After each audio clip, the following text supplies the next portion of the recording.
GPF membership and use PICB facilitation status to get BE points. We could not allow this and did not take the proposal further until they came up with a proposal that was aligned to the PIC's transformation agenda. On the 13th of November 2013, I had another meeting with JP Morgan's John Coulter at the JPM offices.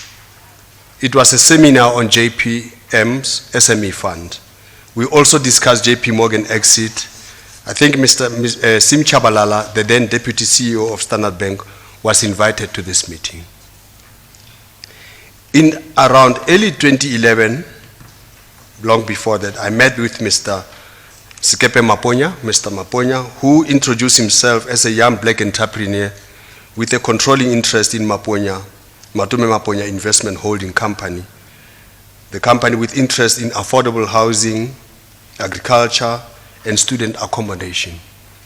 He requested the PIC to become a strategic funder in the 3 funds he was raising at the time. I told him that he cannot have exclusivity to PIC funding for his project, but that the PIC can co-finance deals that meet its investment criteria on a case-by-case basis. We met several times where he presented various proposals on student accommodation solutions in partnership with Development Bank of South Africa, DBSA. Some members of the PIC property team, myself and Mr. Maponya, visited his housing project in Sishiho, and as well as a retail shopping center in Palabora, where MMI had an interest. In early 2013, he introduced SA Home Loans and Avgri. Avgri is a leading agricultural services company that was listed on the JSE. He introduced these investment opportunities. I made him aware that JP Morgan and SA Home Loans had already approached the PIC directly, and I advised him to talk directly to SA Home Loans and JP Morgan, and that if he got exclusivity on the sale of shares from JP Morgan, then the PIC will support. In line with the PIC process, I requested him to provide us with an investment information memorandum for the opportunities, and then I passed this on to the PIC investment team to process and guide. It's important to highlight that MMI's proposal on SA Home Loan transaction was to acquire the full, JP Morgan's full 50% shareholding in SA Home Loans to be completely funded by the PIC. The transaction did not agree to this, as the PIC also wanted to take a position in SA Home Loans. The transaction team therefore agreed that the PIC would provide a loan to Bulacha Tlhoko Consortium, BHC, a subsidiary of MMI, to finance its purchase of 25% of JP Morgan's shareholding, with the PIC holding the remaining 25%. The PIC will take the BHC shares as security until the BHC loan was fully paid. This part of the transaction was concluded on the 12th of June 2014. The role of BHC was to work with SA Home Loan as their BE partner in driving transformation, and most importantly to provide solutions for end user finance to GPF members. The PIC was never part of the discussion between MMI and SA Home Loans management in defining the role of BHC, defining the role that BHC or MMI will play within the SA Home Loans to grow the business. I agree with Mr. Kevin Penwande in his statement to the Commission that a combination of SA Home Loans and JP Morgan were the first to present to the PIC the equity opportunity and a proposal for housing finance for GPF members. However, the PIC made it clear that at the time that it will not conclude a transaction of this nature without a BE partner. SA Home Loans showed neither desire nor commitment to find an appropriate BE partner until MMI BHC appeared on the scene. It's also important to emphasize that the PIC never introduced MMI to SA Home Loans, but MMI approached the PIC for funding to fund the exit of JP Morgan. MMI was the only BE partner that approached the PIC at that time. Furthermore, the PIC was also working with the GPF to create products for members of the GPF that will benefit its members before they retire, in other words, pre-retirement solutions or benefits. Housing finance, vehicle finance, and education finance were identified as such. MMI strategy would be a good fit for what the PIC was pursuing on behalf of the GPF. In line with this strategy, SA Home Loans approached the PIC seeking a credit line of 9 billion for the end-user finance for GPF members, affordable housing and the development housing stock. Mahai Makaya South African Development Fund was established for this purpose of delivering housing stock. I was under the impression that this 9 billion funding application was a joint plan of SA Home Loans as an MMI partnership. Doctor, if I can stop you there, we've been provided with a number of documents this morning pertaining to SA Home Loans. You've got them in front of you, is that correct? Yes. They are documents numbered A to K. I'm not sure whether the commissioners have these documents. Right. Doctor, if I can refer you then to Annexure A, this is an extract from the minutes of the Portfolio Management Committee, Unlisted Investments meeting held on the 18th of November 2014. Is that correct? That's correct, Commissioner. And this deals with the approach of SA Home Loans for the 9 billion funding that you've talked about. Yes. I think it was first 11 billion in aggregate, according to, sorry, Commissioner, I was saying it's about 11 billion according to the resolution of the committee. Okay. In paragraph 9.2, the historical position is set out. Is that correct? That the PIC had already acquired 50% equity in SA Home Loans? Sorry, can you just give us a moment? I just want to find out because two of us don't have the documents before us.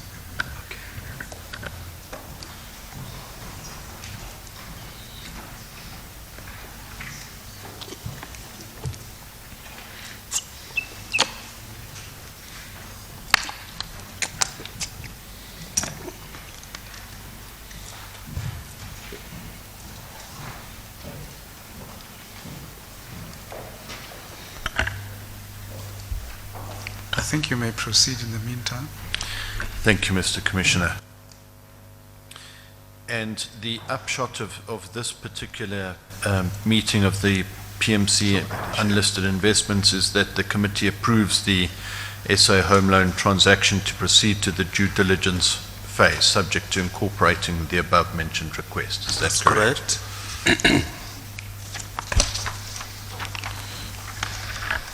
Mr. Commissioner, it must have been a misunderstanding. It was provided this morning. It was supposed to be provided to all I'm sure my colleagues got them, so they must be in the room. It will be before you soon. Thank you. So can I make a quick comment on it? Yeah. No. Commissioner, if I may, this is the first proposal for the 9 billion, but it's first 11 billion that they are requesting. And the memo simply gives a background to say we are now investors in SA Home Loans together with Bulacha Tlhogo, the MMI. And they are now, SA Home Loans is now requesting a line of credit of about 11 billion for end user financing. This is the extract of the resolution of the meeting. Sorry, just for clarity then, the request was for 11, but 9 was granted. 9 was actually drawn down on that. That's correct, Commissioner. Yes. Then in Annexure B, we have a appraisal, is that correct, for SA Home Loans Pty Limited? That's correct, Commissioner. And the important part that I want to refer you to is right on the last page in paragraph 31.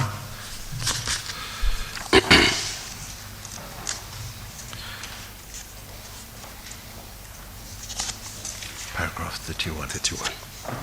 Yes. Yes. where it is further proposed that the proposed upfront fees amounting to 50 million in total be shared equally with the consortium as the referral fee for the transaction. Do you see that? I see that, Commissioner. Okay.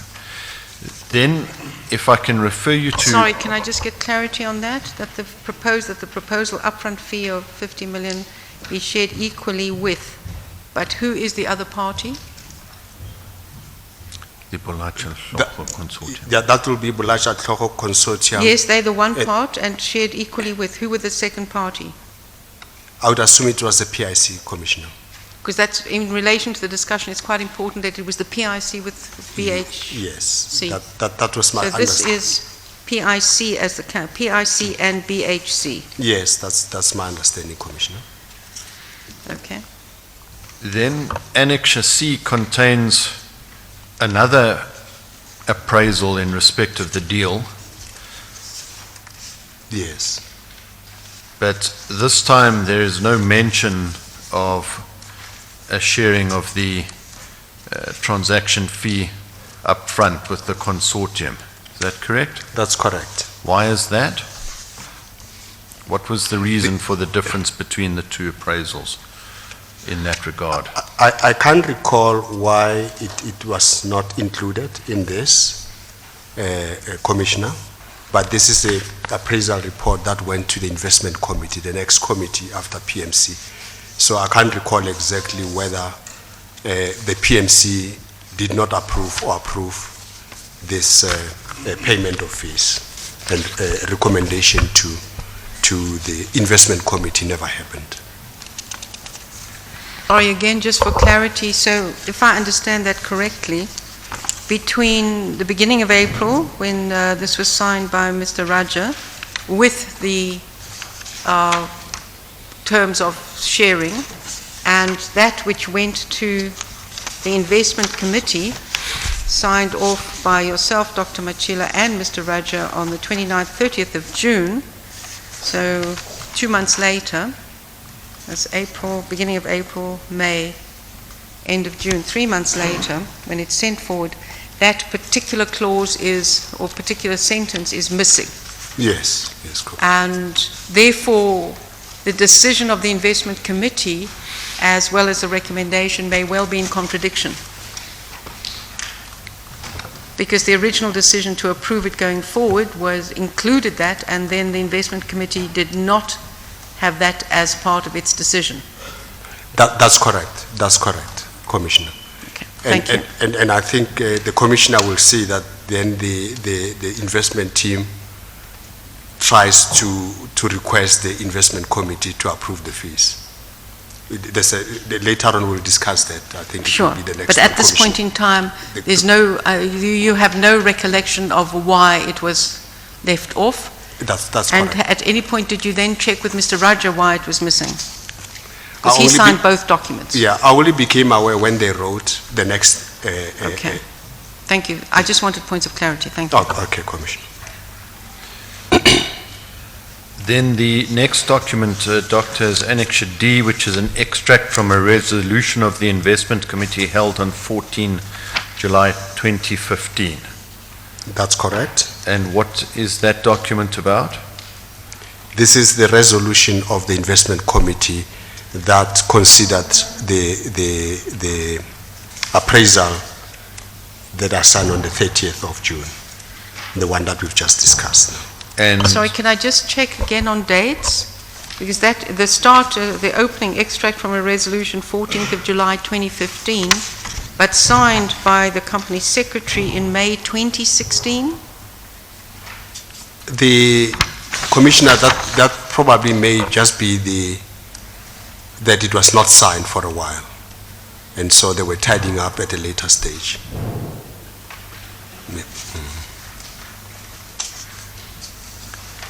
And this approves the transaction, is that correct? That's correct.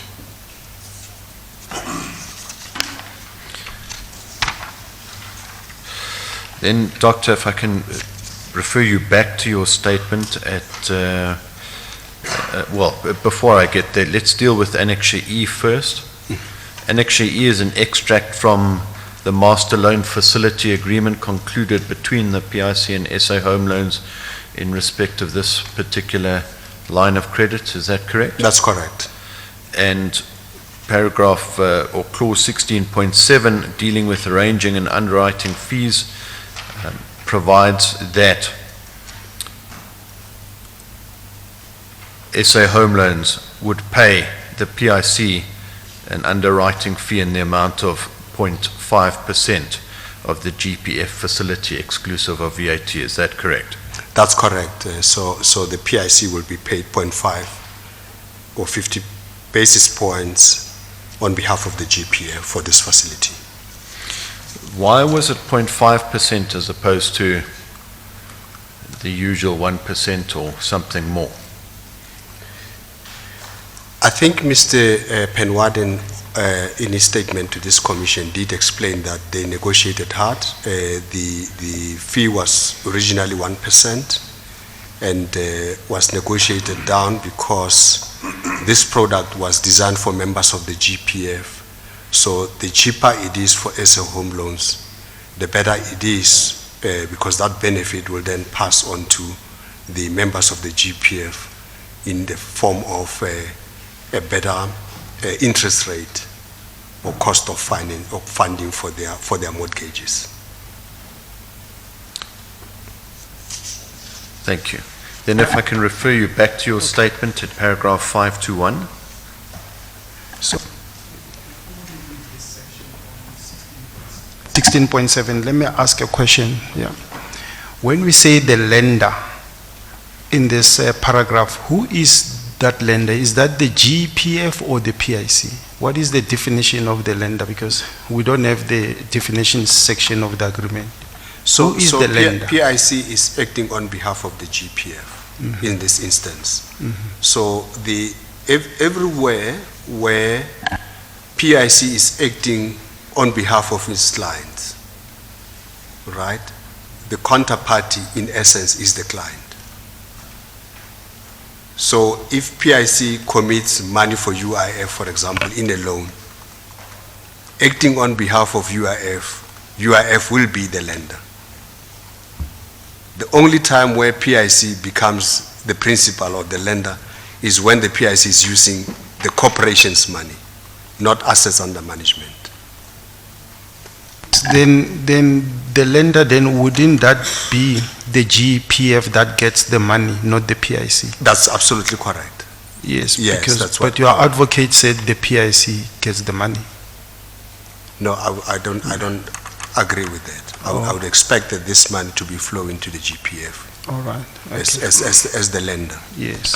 Mr. Commissioner, I meant on behalf of the GPF. I didn't mean in a principal sense. Oh, so Yeah. meaning that but you are saying the GPF must get the money? Is Yes, that indeed. what you're The saying? PIC was acting as the agent for the GPF. All right. But just to follow up, let's say MMI or, another company brought the transaction, did some work, put the parties together. Would there be another fee that party could be entitled to over and above the underwriting fee? That's the so-called facilitation fee. Yes, yes.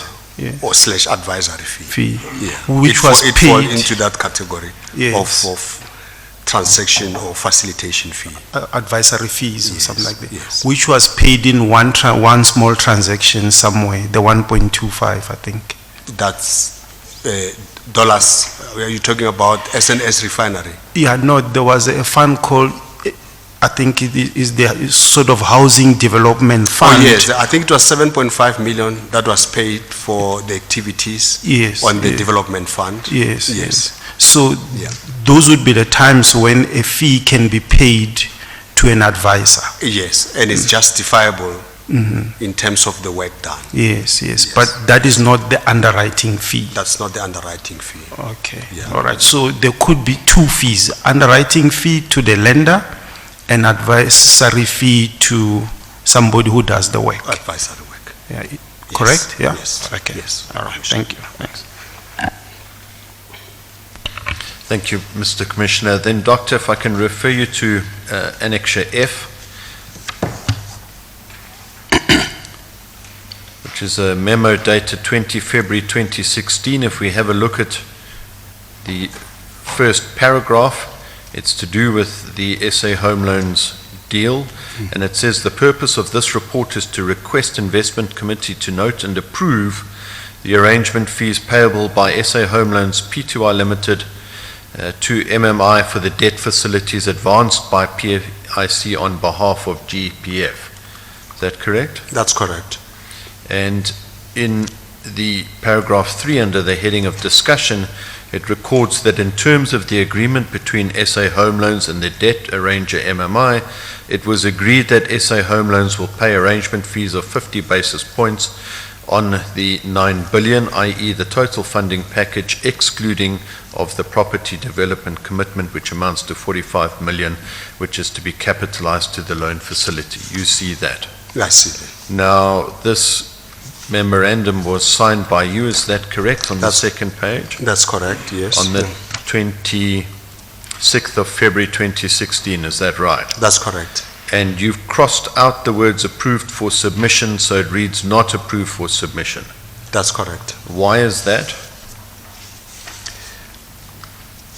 It's because at that point, we had not received a clear correspondence from SA Home Loans that there is this arrangement that they are entitled to a fee. They can be paid a fee. And so, based on the previous memo, I think this is what the Commissioner asked earlier around why that fee is missing in the investment committee. This is what now the team is trying to correct, to say there is this error. They would like SA Home Loans to also be paid, MMI to be paid a fee of 45 million, which I did not recommend.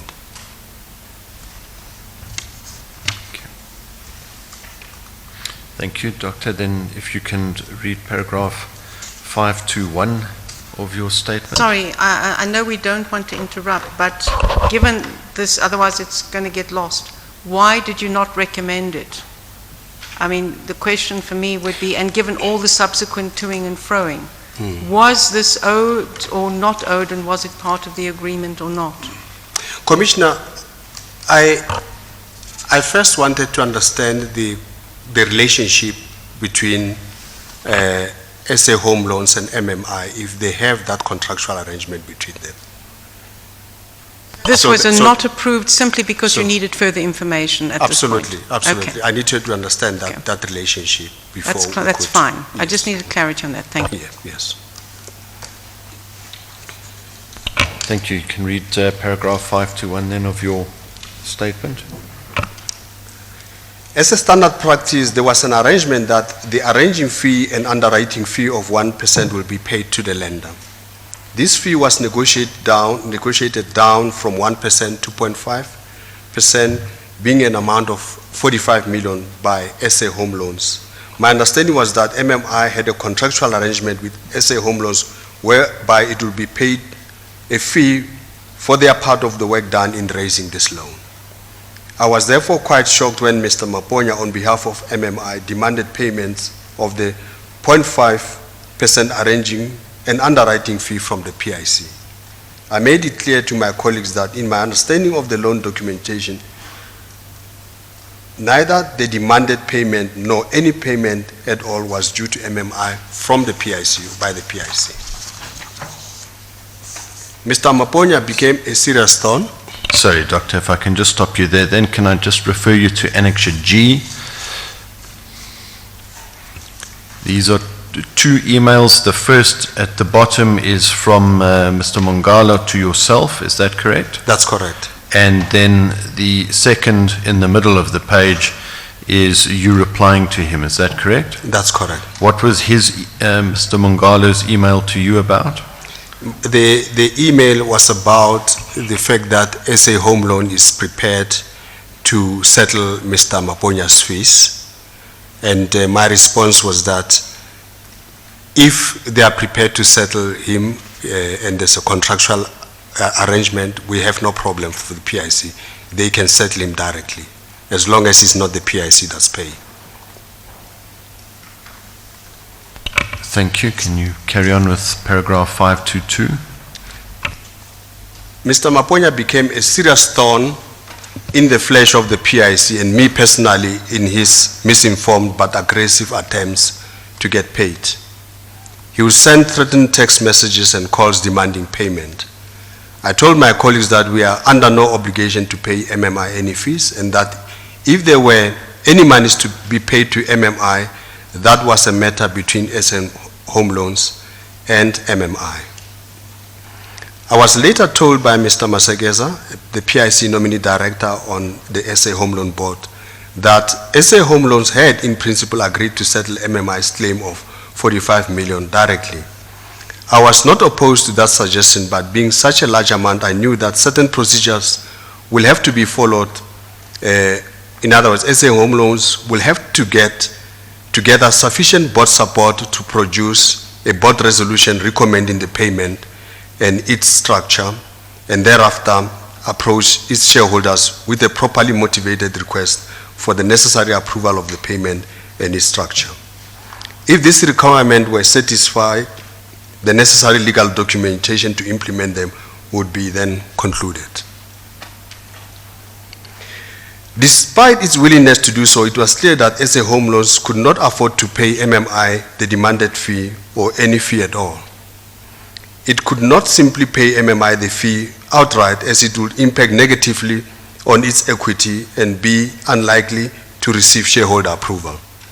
It also could not simply pay MMI from the 9 billion loan, as it would not only substantially affect its onward lending rates to borrowers, but also negate the benefit of having received a discounted arranging and underwriting fee. As per Mr. Roy Raja's statement to this commission, various payment structures were explored. Ultimately, I was advised that this could be done in a process whereby the PIC would cede its right to payment of fees under clause 1613.2 of the master loan facility agreement to MMI, on condition that it was repaid the fee by SA Home Loans at a later stage. I was assured that by my legal team that this was legitimate and it would solve the painful Maponya problem. I must emphasize that at this point in time, I still understood the position to be that MMI had an arrangement in place with SA Home Loans to be paid a fee for the loan facility. A session letter dated 29 April 2016, which ceded the fee to MMI and which also provided for the repayment of the fee to the PIC by SA Home Loans, was then signed by me and provided to SA Home Loans. A copy of the session letter is attached and marked DD 72. DD 72 is the same as Annexure I that we've been provided with. Is that correct? That is correct. That is correct.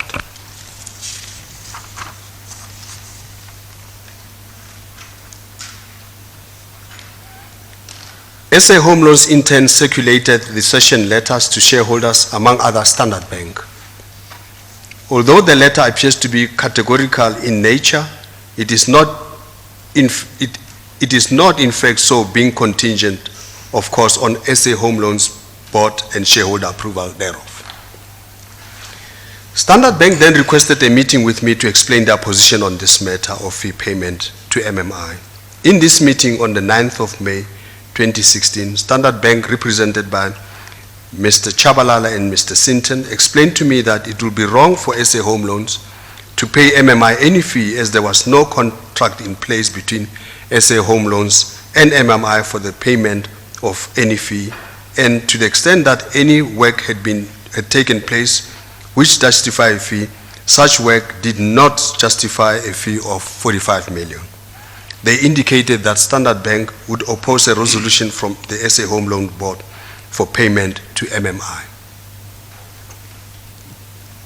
I immediately withdrew the session letter by written notice, and it became clear that my understanding that there was an arrangement in place between MMI and SA Home Loan for the payment of a fee to MMI in connection with the loan facility was not the correct one. A copy of the letter dated 11 May 2016 withdrawing the session is attached and marked as DD 73. And that letter corresponds to Annexure K, is that correct? That's correct. And paragraph 2 thereof, would you just read that into the record, please? Paragraph 2 reads, to the extent that there is no funding arrangement mandate, whether expressed, tacit or otherwise, between the service provider or the borrowers and MMI and or any external arranger, the lender hereby wishes to withdraw and rescind the letter referred to in clause 1 above and or any other correspondence in relation to the arranging fees.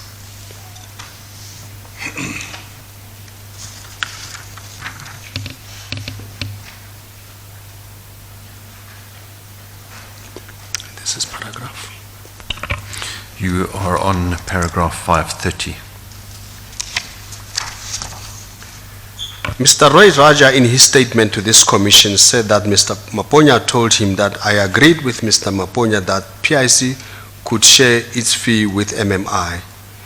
There is no way I could have agreed to this sort of arrangement and did not do so. Ultimately, MMI was not paid a fee, and understand such is the subject of the litigation. The PIC received an application for a second line of credit of 10 billion from SA Home Loans sometimes late 2017. This was around the same time that the new PIC bill was being debated in Parliament by the Standing Committee of Finance. On 14th November 2017, Standing Committee of Finance held public hearing on the PIC bill and various bodies and interest groups were invited to present their input. The unions were unanimous that the PIC must provide a housing finance solution to GPF members. The PIC was then tasked by Standing Committee of Finance to design a housing product for GPF members. The PIC consulted with significant unions represented on the GPF. They all advised the PIC to create a product that aligns with the Public Sector Coordinating Bargaining Council, that is PSCBC, resolution of 2015. A copy of this resolution is attached and marked DD 74. I led the effort to create this product for members of the GPF.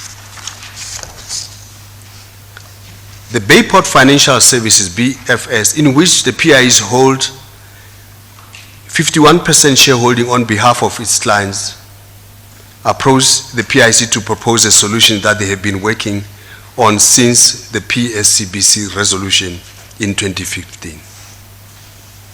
It was a perfect solution.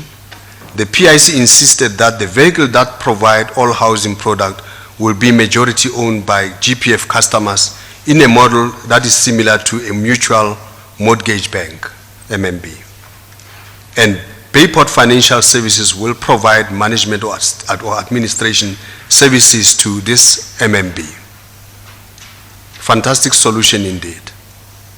In this solution, the service providers such as SA Home Loans will continue to service certain class of customers while MMB will cater for a class that don't qualify in the SA Home Loans product. I explained to SA Home Loans that we cannot provide a line of 10 billion until we have resolved the Standing Committee of Finance request. We presented our solution to some unions, the Department of Public Service Administration, and the GPF itself. The GPF was not comfortable with the fact that our solution comes with a selected service provider already. We explained to the GPF that Bayport Financial Services approached us with the best product and that the GPF has a significant shareholding in Bayport Financial Services already. I was removed from the PIC before this matter was resolved. It is important to highlight to this commission that the PIC was not opposed to extending a further line of credit to SA Home Loans, but could not do so until the Standing Committee of Finance request on behalf of unions was met by the PIC. I was preparing to lead the PIC to present the proposal to Standing Committee of Finance when I was unceremoniously removed from my position. There are hearsay allegations made by Mr. Sinton and Mr. Penwarden that I had discussed or agreed with Mr. Maponya and Mr. Masekeza a payment of an origination fee to Mr. Maponya and or MMI of 95 basis points in relation to the second line of credit to SA Home Loans. The allegation that I did so is a serious allegation which I would have expected Mr. Sinton and or Mr. Penwarden to confront me about as soon as possible after learning of it. They have never done so. Neither did Mr. Masekesa make any mention thereof in his testimony before this commission. I categorically deny that I had discussed or agreed an origination fee with anyone or payable to any person in relation to SA Home Loans application for a second line of credit. I'm very upset that I've been reported to the law enforcement agency on trumped up charges. These allegations are malicious and may have originated because it was erroneously believed that I was withholding the approval of the second credit facility deliberately. As I have shown above, this was not the case.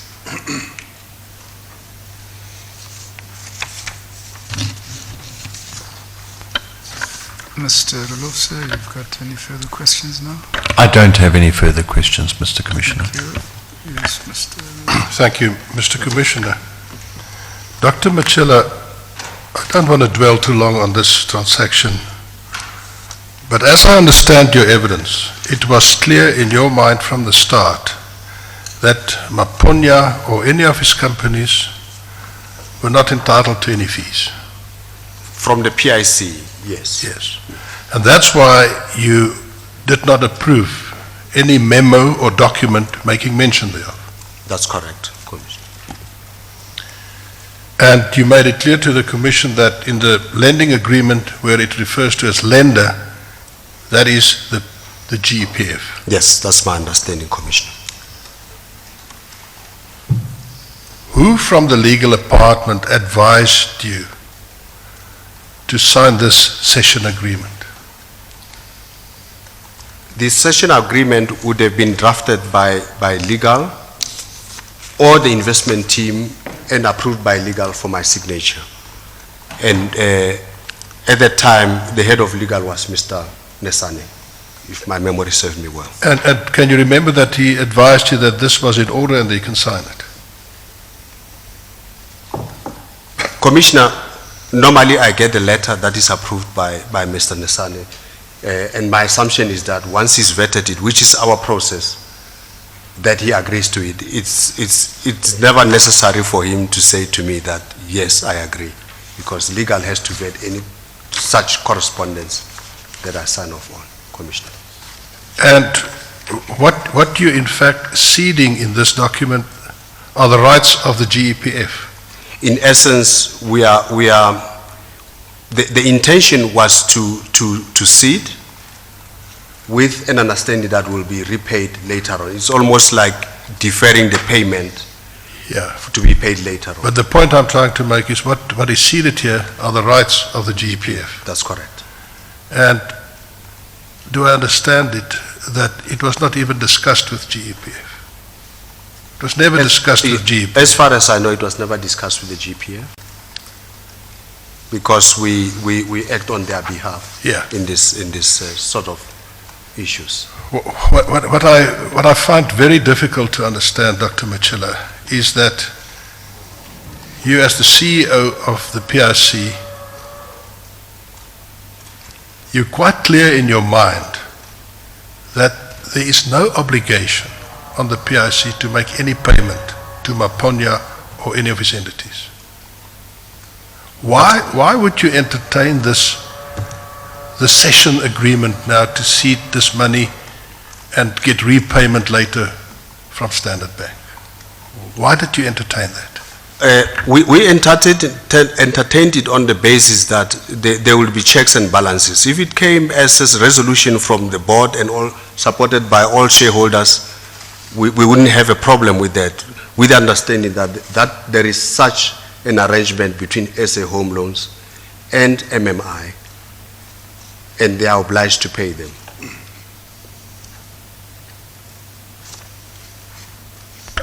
I'm quoting paragraph 21 from the statement of Mr. Raja before this commission, where he states, and he repeated that under oath, however, prior to the issue of the session letter, MMI demanded payment of the 45 million from SA Home Loans. SA Home Loans pointed out that there was no legal basis on which to pay the fee to MMI, as there was no specific clause which specified that payment must be made to MMI.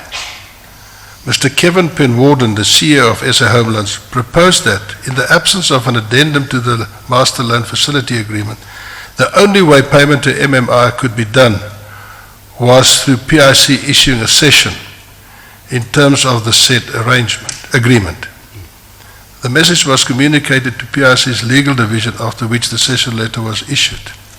That's what Mr. Raja says. But we now know that immediately after the cession letter, Standard Bank came to you and said, this cannot be done. That's correct. That's correct. I think it's also very important to highlight that I got a copy of the letter drafted by, I would assume that is Mr. Raja, with the help of legal, as he said, is a statement recommending that this could be done. And I signed on the advice. But with a clear understanding that there are processes that needs to be followed, because this amount is significant. What we were waiting for would be a resolution from the board of directors saying that we've resolved to pay fees and shareholders can support, and then. What I still don't, but I find it inexplicable that the CEO from the PIC says from the start, this man is not entitled to a cent. Commissioner, I do take advice from time to time. I rely on my team for advice. Even if I have a different view, if they advise me otherwise, I would go with the advice most of the time. I have no further questions. Thank you, Mr. Commissioner. Dr. Matjila, given all the toing and froing on this matter and the clear differences of view between SA Home Loans as to what is legally required and their position, said as we have had by Mr. Sinton as well as Mr. Penwarden, saying that they have no reason or understanding why they should be paying anything to MMI, and the session, non-session, etc. Did you, before finalizing the withdrawal of the session, say, let us have a complete review of what has happened here in relation to this? We didn't do so, Commissioner. Would that We not, didn't do so. given, given where it's gone to, you're now in court, and this is something where, as you've indicated, you've had a relationship or an interaction from the PIC with Mr. Maponya since 2011, that is 8 years of interaction. This is not, I mean, this indicates from the different statements by Mr. Mongalo, Mr. Raja, there's a lot of contradictions about understanding what was happening and what was not happening. Yeah. So a review at some point to say, let's take this from the beginning. You didn't think it was necessary to do? I guess this is something that we should have done. I mean, I left the organization. You know, some of the issues that I know now have been revealed in this commission. That there were no contractual arrangement between MMI and SA Home Loans. All of those things were revealed in this commission. There was never a time where I knew about all of this. The session, as I've explained, this was a recommendation that came from the team Mr. Raja and Mr. Masekeza sit on the board on behalf of the PIC, and they are the ones who would filter information into the PIC as to what needs to be done at the organization. But again, SA Home Loans has got other shareholders in Standard Bank that ensures that proper governance is followed, and that is probably what has been able to safeguard us from a potential disaster in this instance. Okay. You know, I was also disappointed because it at PSS, if the company, Mr. Penwarden, is also agreeing to this kind of arrangement. You know, the way I understand it. That's not it agreed came, at all. It came from my colleagues that there is an agreement that the company will pay Mr. Maponya. And That clearly is what from the I- evidence before this commission that was hotly contested, that both Mr. Sinton and Mr. Penwarden said that that was never on the cards and they could not do that. That's what they Yeah. said to the commission. Okay, so it comes back Indeed. to, we'll come back to the board members. Can I also just ask in relation to Mr. Maponya? Because as at 28th of February 2019, the amount to his various companies on loan is 1.2 billion Yeah. cumulative. It is the question of home loans and BHC, and the concern we had, of course, is that BHC being a subsidiary of MMI, in all the documentation that we've seen, it's used interchangeably. And the comment was by Mr. Raja and others, if I recall it was Mr. Raja, that in actual fact they acted as one and the same entity, which is a concern anyway in relation to what was legally required. And obviously the Bafepi consortium, there's a committed amount of 360 odd million included in that. So obviously the total amount is not there, but you've got home loans, you've got Makaya, and a lot of these are in distress. This is again a cumulative investment, 2014, 2016, 2017,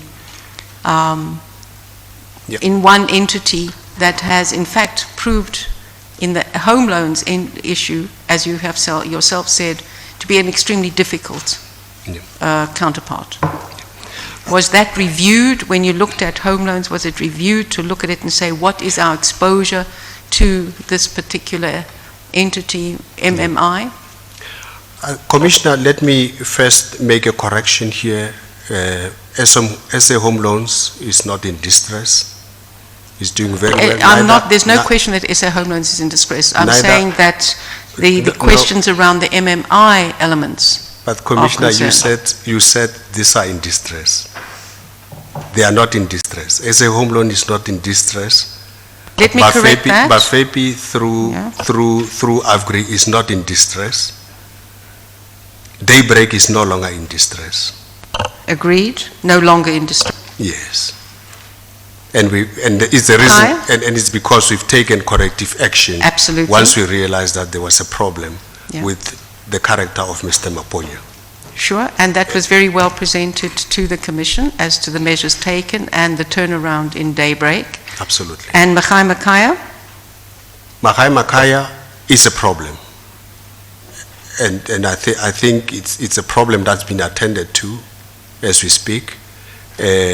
We just before I left, we had stopped any further drawdowns from Makaya or from MMI in respect of their services to Makaya, because we were worried that the amount of monies that they've drawn so far in fees are not commensurate with the performance or the assets that have been accumulated in the Makaya Development Fund. But I want to emphasize, I agree with you completely. Home loans is not in distress and Agri is not in distress. That I fully agree with. Yes. Right? So there should be no confusion about that and MMI per se and the interactions between PIC, home loans and MMI. Yeah. I'd like to just move to the question of the role of Mr. Masekeza serving on the board and obviously, as we've indicated before, in your office. The statement that was presented to us by Mr. Penwarden, and we had an affidavit as well from Mr. Dlamini. You're familiar with those questions and issues? Yes, Commissioner. And what was your response to that, or understanding of what was happening there? Commissioner, I think it may be necessary for Mr. Masekesa to explain themselves, because at this point it's hearsay. You know, if we're talking about the 95 basis points payment for the 10 billion additional line, I think that's what the Commissioner is wanting me to address. It's the 45 million plus the additional Yes. million that if you want to get your 10 billion through the GEPF, PIC, this money has to be paid, and the statement that was with your authority. So I understand Mr. Masekesa needs to explain these activities. I'm asking what your interpretation of it was, and whether you ever spoke to Mr. Masekesa about this, and using his role in your office or on a board. Yeah. And using your name. Commissioner, I'm not sure if that's the case. I mean, I think those allegations have been made here, and I've said in my statement here, I'm very disappointed that my name has been used in the manner that it has been used. You know, by both sides, of course. I'm not saying Mr. Penwarden is innocent in this, or Mr. Dlamini. I don't know the nature of discussions. I was not involved in this.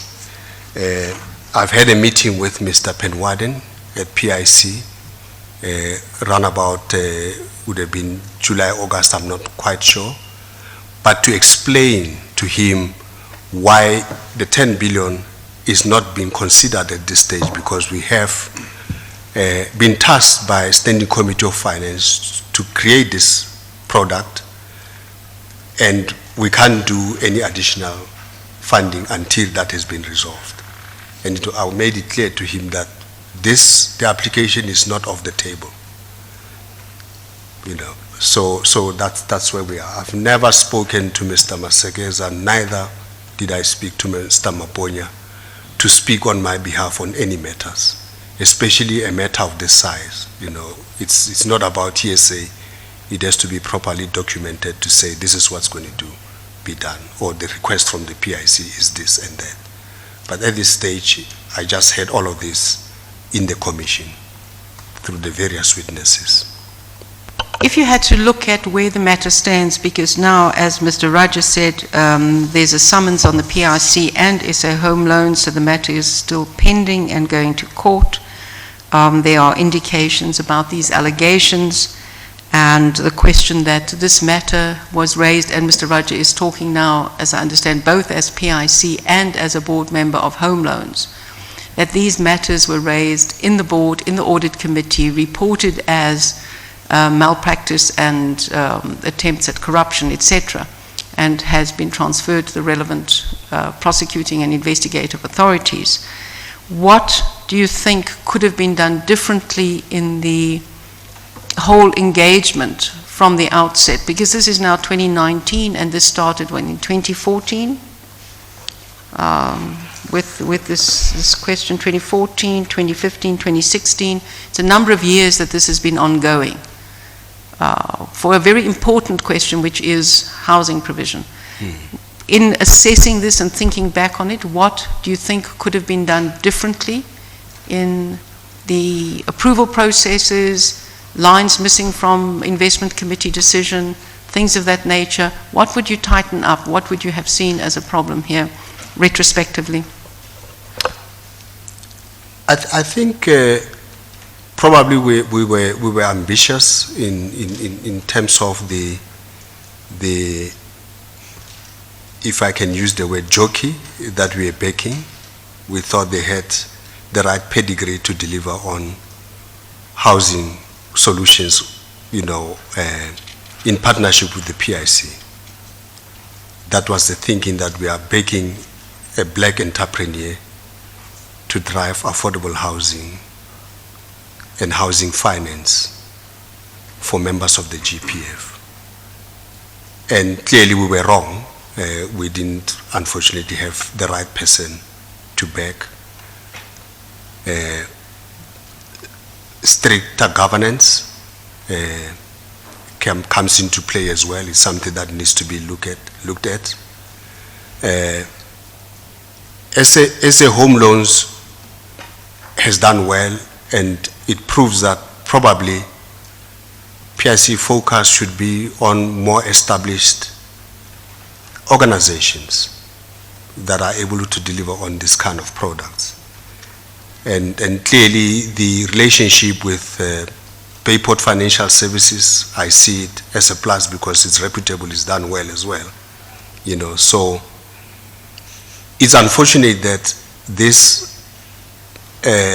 developments are harming the very ambition of trying to drive black entrepreneurship and supporting transformation in the way it should be supported.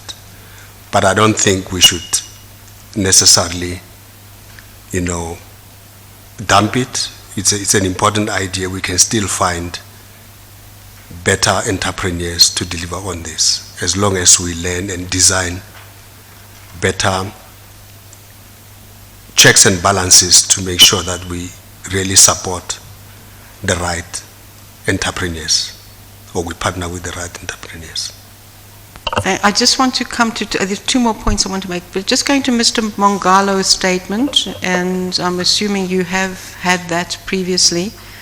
In his paragraph, he says, in May 2016, Mr. Nasani and himself had a discussion with you as the CEO, who indicated that there was a bilateral meeting with the representative of Standard Bank as shareholders in home loans, and that their understanding that there was no mandate whatsoever between SA Home Loans and MMI, and accordingly there was discomfort with the company paying the sought fees. In view of this discussion and the understanding that no services were rendered by MMI to either PIC or SA Home Loans, it was decided that the session be withdrawn or rescinded. That is confirmation of the outcome of your meeting with Home Loans. That's right. Correct. With Standard Bank. With Standard Bank. With Standard Bank, as part of Home Loans, Yes, as investment that's Home correct. Loans. And in that sense, given that a week before Mr. Mongala had to draft the session letter, you know, it does not reflect well on the process within the PIC of changing. I mean, in essence, it means that there wasn't full information at the time. I think, Commissioner, probably what is missing is something that you always recommend, you know, about taking minutes or records of meetings. That's where that becomes valuable, because I would assume that if we didn't work on verbal or hearsay, and the company has explicitly written to us to say we are prepared to pay fees, which is a step that's missing, coming to the PIC and then PIC responding, I don't think we would have responded differently. We would have said, yes, that's fine, let's see if other shareholders are happy, because there are other governance issues that needs to be dealt with, because the shareholders must make sure that the company is in the sound footing and it's able to deliver on value going forward. So the most important learning or an important step that needs to be fixed here is how the PIC corresponds with the underlying companies on matters that are material to the performance of the company. That's what the PIC need to tighten. Perhaps some of these issues wouldn't have happened if we had that kind of better communication between company and the owners. My final question relates to Bayport. It is in your list, and the question I would have, given that you've said that this was the preferred choice to develop the project, why would the funding of them be in US dollars? 149 149 million there. and that the comment is depreciation of local currency, it is a financial performance is in line with expectation, but depreciation of local currencies in African countries has caused a drag on the US dollar performance. Yeah. Why would Bayport, looking at, obviously it then has a different footprint. Yeah. So I would just be interested in your choice of Bayport if the funding is in US dollars and this is a specific entity to do home loans for GEPF members in South Africa. Commissioner, Bayport has got two businesses, if I were to put it that way. There is an international arm, and there is a local Bayport South Africa. The GPF, on behalf of PIC on behalf of its clients, owns 51% of Bayport South Africa. And this is the entity that was going to be used to create the product for members of the GPF. The other 149 is an investment in the Bayport Financial International, which is the division that is doing business in the rest of the continent and South America and other places. So their revenues are in dollars, but in their business activity, they do use local currencies. And this is something that probably would have, I think they also in Mozambique, and therefore they would suffer the losses when you translate, revenues in weak currencies into dollars, and you have a problem in terms of that. Just to understand, PIC's invested 51% in the total of Bayport? Or 51, so it will be invested in 51% in Bayport South Africa, and the exposure to Bayport International, I can't remember, it's probably close to 15-18%. Okay. Yes. So that will make, I don't have a figure for the group that gives that kind of exposure to the PIC. And then was any funding provided for this GEPF loan to Bayport South Africa? Not yet. Not yet. Yeah, It's still coming with a proposal. This was the proposals that we still were have to working make. on. Yes. Okay. Yes. Thank you. Yes, I've got a couple of questions. Let's go to 510, paragraph 510. 510. You are saying that you didn't want to engage with the company, because they didn't have PE credentials or something. Can you just explain that paragraph a bit further for me, please, Dr. Matjila? I think at that time in our discussions with Bayport, not Bayport, but SA Home Loans. SA Home Loans, yes. Yeah, I think we told them that, look, one of the criteria for us to partner with them or to invest with them is to have an appropriate BEE credential. They had no, I don't know what level they was at that time, and we were concerned that their BEE score is very weak. Yes. And therefore they needed to resolve that before we can engage. Yes. Yeah. Okay. And then I think it was Mr. Penwarden who said that he was not sure how BCH was chosen. There are like 56 million South Africans, and how was BCH chosen to lead this? I think in his statement, if I remember well, Yes, there was a time where there was a parade of some sort, and quite a number of companies were invited, I think even signed NDAs to get full information on the opportunity of exiting JP Morgan. Yeah, I think the that parade, was it at the PIC or it was at the SA Home Loans? I think it was at SA Home Loans. Okay. Yes. All right. And my understanding is that's where probably they've met or Mr. Maponya got access to information. But apart from that, there was an Avgri deal that we were doing, which my understanding is that Mr. Maponya was being advised by an ex-employee of JP Morgan. Is the one that person is the one that told Mr. Maponya about this opportunity, that JP Morgan has to exit because of regulatory issues. And Mr. Maponya then approached us to say he's interested in pursuing this as part of his investment strategies that I've explained earlier. And we said, well, if you get exclusivity from the company, we are ready to engage with you. At that time, nobody had approached the PIC. So it was unsolicited. He said to us, he's interested, and we sent him to the company. We said, deal with the company. If they give you exclusivity, we'll be quite happy to talk.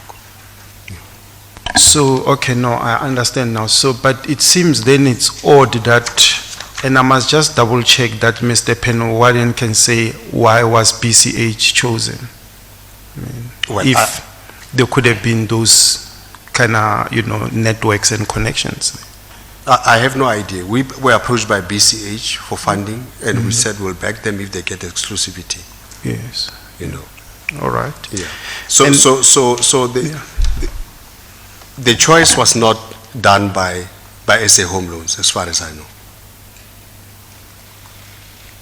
As BCH approached SA Home Loans, we said if we get exclusivity, then we can talk.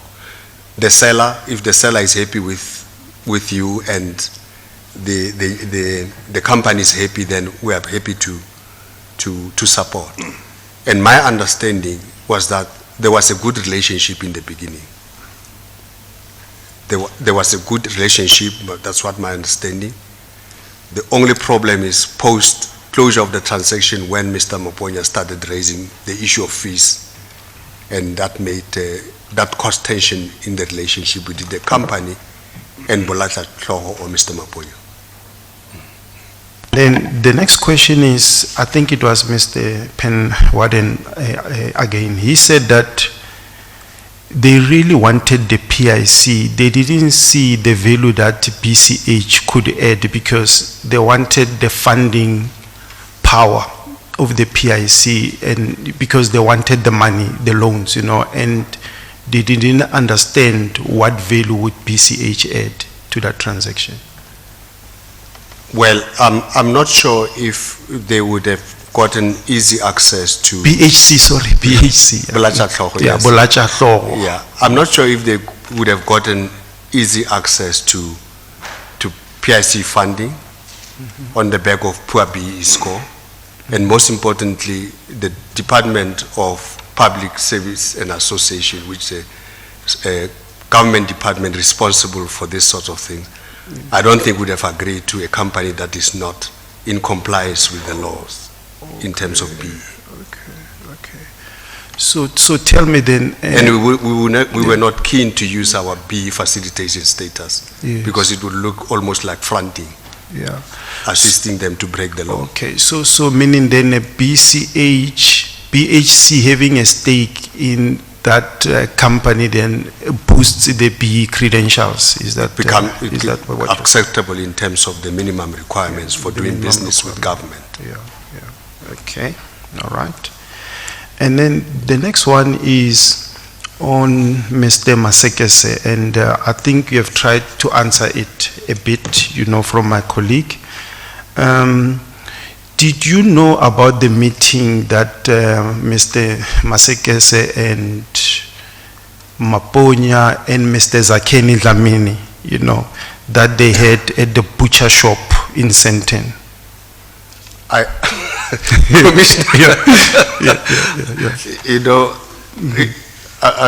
want, please take it light. I mean, is that what the CEO is supposed to do, to monitor the movements of employees to that extent, and who are also directors of, these are directors of the company. They can have meetings of their own, as directors of the company, represent. So I don't know, I don't get to that level of can I use the word policy? But do you know what was discussed at the meeting? It was between 5 and 6, if I recall. I just heard in the statements to this commission that there was such a meeting, and it was discussing those sort of things that they said they were discussing in that meeting. I was not aware. Okay. All right. Thanks. I think Mr. Masekese can talk to us about that. I think he will be in a much better position to explain himself, because I mean I've I've known Mr. Masegeza from Norway in the PIC, and a very good potential, and I pulled him into the office, and I believe he was doing what he was supposed to do. You know, I'm shocked by these allegations, but I'll plead with the commission maybe to give him a chance to explain himself better, you know, because I can't believe this could be the case, really. Let's go to 538, paragraph 538.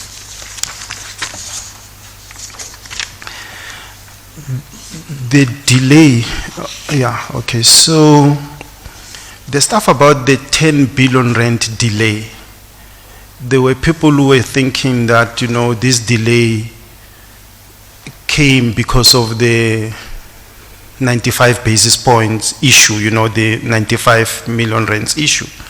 And we understand that, I think from Mr. Penwarden or Mr. Lamini, that they put in a proposal to the PIC for almost a year. There was no sort of result or communication. And we understand that actually this process was going through the bargaining council and the SCOF and all that. But why didn't the PIC actually communicate to Mr. Zakeni saying that there's a process going, it will take months and months? I don't understand. It caused so much misunderstanding. The period when they put in that 10 billion rand proposal for almost a year, I mean, they couldn't get answers from the PIC. There's always been a problem around SA home loans, and some of the unions that I've met, by the way, were unhappy with the product from the SA home loans. Mm-hmm. You know, and they were skeptical, and that's why they even went to an extent of saying they don't want SA home loans type solution. Mm-hmm. They want a product that must be a product of either the PIC running with it, mm-hmm. or Department of Public Services. It must be a government-led initiative of mm-hmm. providing a solution, housing solution for members of the GPF. Hence, this government employees housing scheme was put together mm-hmm. to drive the process. Mm-hmm. There have been several meetings, I think, but they couldn't come up with a product that makes sense until the unions then at Standing Committee of Finance, as part of PIC bill, said, actually, we want in the mandate of the PIC to have a clause that says they shall provide housing finance to members of the GPF, mm-hmm. you know, and we said, but that's not possible. PIC is just a manager. Mm-hmm. The GPF is the one that's supposed to make those, you know, allocations. Mm-hmm. So, by and large, there's been noise around this thing, mm-hmm. unhappiness around SA home loans for some reason, mm-hmm. by the unions. Yeah. And so we couldn't come up with a clear line of path as to how we're going to provide the solution until PIC was formally told by Standing Committee of Finance to go and consider something, you know. Yeah. And I communicated this to Mr. Penwarden when I met with him, the middle of last year, I think somewhere around, when he came to motivate further for the 10 billion. Mm-hmm. And I said, unfortunately, we are in a fix here. We are trying to resolve this matter with, for the Standing Committee of Finance on behalf of unions. We are not saying you are out of the picture. We see the role that SA home loans can play, because the solution that we create, the pressure point is the lower, I would say, bracket of affordability, where there's lots of serious financial problems. Some are heavily indebted and so on and so forth. So the solution that we had to provide or create would have to deal with those complexities, financial complexities of the members of the GPF, so that we find a way of getting them into the, rehabilitate them or fix their balance sheet to a point where they are able to afford a home. So it's been complex. That's why we couldn't do this 10 billion immediately. Yeah, so are you saying you did communicate with them, with yes, Penwarden and Mr. Penwarden? I remember meeting with Mr. Zakeni. Penwarden. Yeah. Okay, all right. Next one is, in terms of, you know, you got 3 or 4 transactions or 5 transactions with BCH. the MMI group, Mr. Kimaponya. Do you have, I mean, you guys seem to have a bad relationship or not a good relationship, I mean, and you got 4 to 5 transactions. How is it going? I mean, before you left, you know, how was the going, given this to and fro and all that? Yeah, before I left, we were trying to clean up. First, we were able to deal with Daybreak. And the problems are, I would say, magnified in companies where governance is not that strong. And so Mr. Maponya is able to interfere or take claim for that space and drive his own agenda, you know. And I'm talking here about Mahai Makaya. In Daybreak, we were able to remove him, unfortunately, and replaced him, and the company started doing well. In Makai Makaya, we have stopped. We demanded an appropriate business plan and the change of the board as well, so that it's structured in a better way and strengthened. Where he has not been successful in influencing the direction has been at SA Home Loans, where the board has been strong, so he was not allowed to interfere with the business of the organization, as well as at Upgrade, where the board is also strong and is not been able to interfere with the business of the company there. So weakness has been where he has power to call the shots, and things just went haywire. In both instances, I would say more or less the PIC has taken over the companies that he was controlling. Both Daybreak as well as Makai Makai is frozen now as we speak. Yes. Yeah, okay. All right. Were you friends, with him ever? I mean, dinners, drinks, Commissioner, were you ever friends with him? No, I've never been friends. And, I've never been friends with Mr. Maponya. I've known him as a businessman, and we've treated, that's how I treat everyone that has a liability to the PIC. I have to know what they're doing, but not friends like playing golf and having dinners and all of that. These are commercial relationships designed to ensure that I understand what they are up to in terms of, in relation to their obligations to the PIC. Okay. That they are no, funded. nothing like No. going to weddings and all those things. No. Okay. All right. Good. The final one is just in terms of this fee, 45 million, 95 million, it keeps dragging and dragging for years and years. I mean, why can't this be put to bed, either go to court and sort of resolve this, or do something about it? I mean, it's been going on for years, and I don't understand why it can't be put to bed. Yeah, I understand that's what's happening now. It's been to court. Hopefully it gets resolved there. I thought it was dead at some point. Okay, all right. Thanks. I think I'm done. Mr. Commissioner, with your leave, before my learned friend re-examine, my investigating team just asked me to put one question to Dr. Matjila. Dr. Matjila, my team tells me there's an entity involved in this transaction called Bird and Company. Bird, and there was a referral and success fee paid to Bird and Company. I can put you at ease, the Bird is not a surname of Low or anything like that. The name of the company is Bird and Company. Have you heard of that? No, I've never heard of that. You're saying the transaction fees were paid? There was a referral and success fee allegedly paid and then later withdrawn to this company. No, I'm not aware of that. Thank you, Mr. Commissioner. Yeah, can I just refer to the letter in terms of which a session was made? The letter of the 29th of April, but you don't have to look at it. Okay.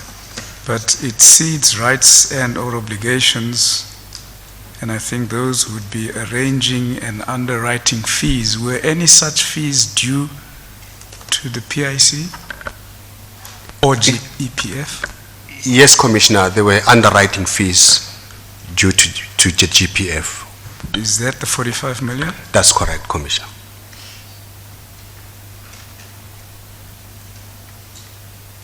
The other day, I asked you a question as to whether you deny if there is any money due to MMI. And you said, if I remember correctly, that you're not denying that there might be some money. All you want is for him to account, for Mr. Maponya to account properly. Yes, I recall that, Commissioner, and we were saying that would be a contractual relationship between him and the company. Those are the entities that should be able to have, that I expect to have a relationship to justify any form of payment.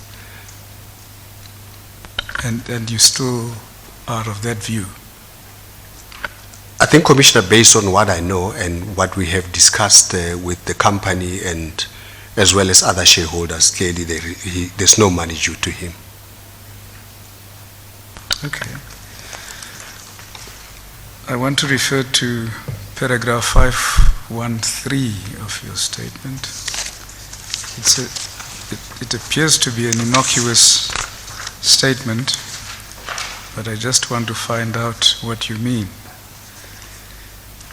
You say in early 2013 he, and that's Mr. Maponya, am I correct?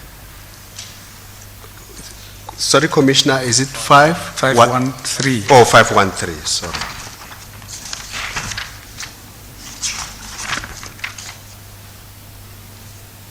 Got it? Yes, Commissioner. Is that he, Mr. Maponya? That's in early, the one that starts with early 2013? In early 2013 he, Yes, Mr. Maponya. yeah, he introduced SHL in Agri Investment Opportunities. I made him aware that JPM and SHL had approached the PIC directly and advised him to talk directly to SHL and JPM. That's correct. If he got exclusivity on the sale of shares from JPM to PIC, then PIC will support him. Yeah. Did Yes. he have a transaction before you or No. proposal before you? There was no transaction at that stage. Why then? It was an idea. It was an and we idea. said, yeah, he had to put together an appropriate documentation for our consideration. When you said PIC will support you, were you not giving him an undertaking that you will support him? No, Commissioner. What were you doing? This should have been... This has to do with the power of the CEO. No, Commissioner. When we say support, it will be subject to many other things. Subject to due diligence, subject to internal process and approval by different committees. As the Commissioner would have seen that this went to PMC and many That's other what I committees. thought. That's what I thought should be the process, but you are giving him a commitment already. No, Commissioner. I thought the support means that we will support. Okay. In the loose sense, Commissioner. Okay. Perhaps just we should say the power of the office, the power of the office of the CEO. Yeah.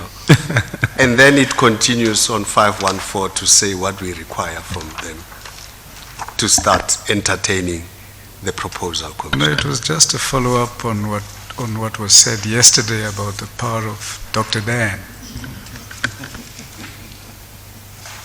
Yes, Mr. Rulosi. I'll change the name after Commissioner.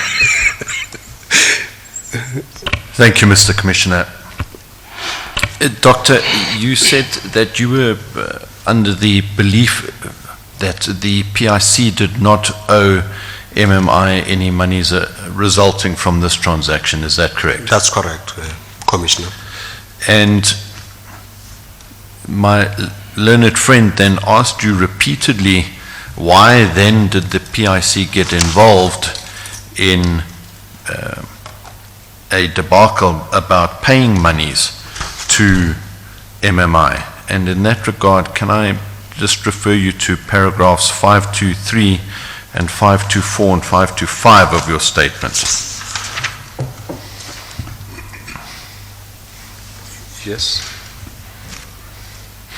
So the question is, if the PIC was not going to, it did not owe any money to MMI, why then did it become involved in a debacle about monies payable to MMI? I think it's very important to understand that this is a substantial amount of money, and definitely it will affect the finances of the company and profitability, and most importantly, the benefits that are supposed to accrue to the members of the GPF in the form of discounts. So we needed to make sure that if this is done, it is done in the proper way, and the company gets involved, the shareholders need to approve if they are comfortable that indeed, if there's money to be paid, it is done properly.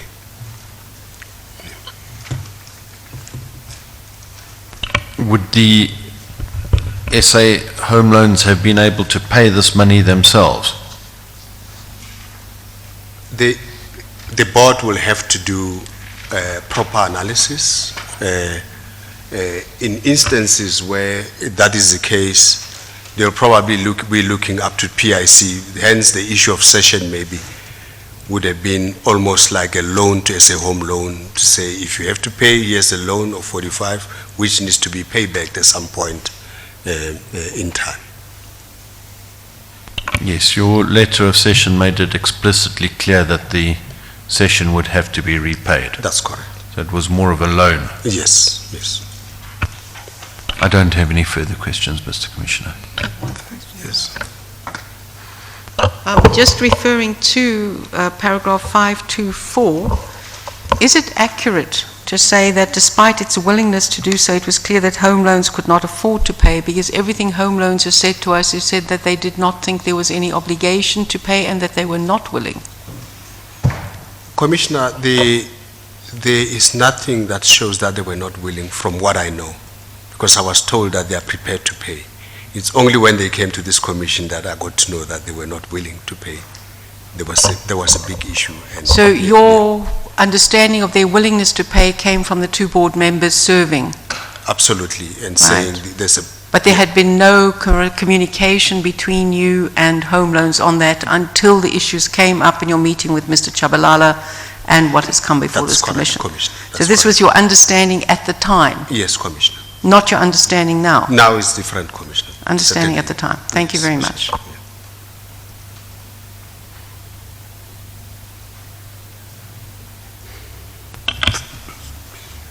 Thank you. Is everybody comfortable that we proceed? Thank you, Mr. Commissioner. We will now proceed with VBS, and my colleague, Mr. Mohapi, will deal with that. Where's VPS? VPS.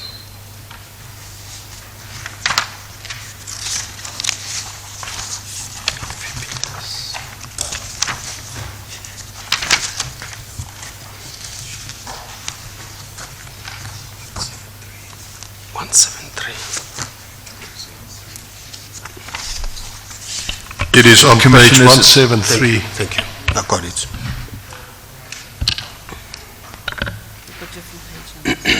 Different. Okay.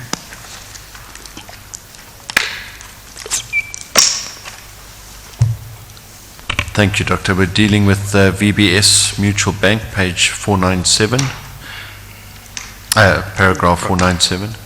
Thank you.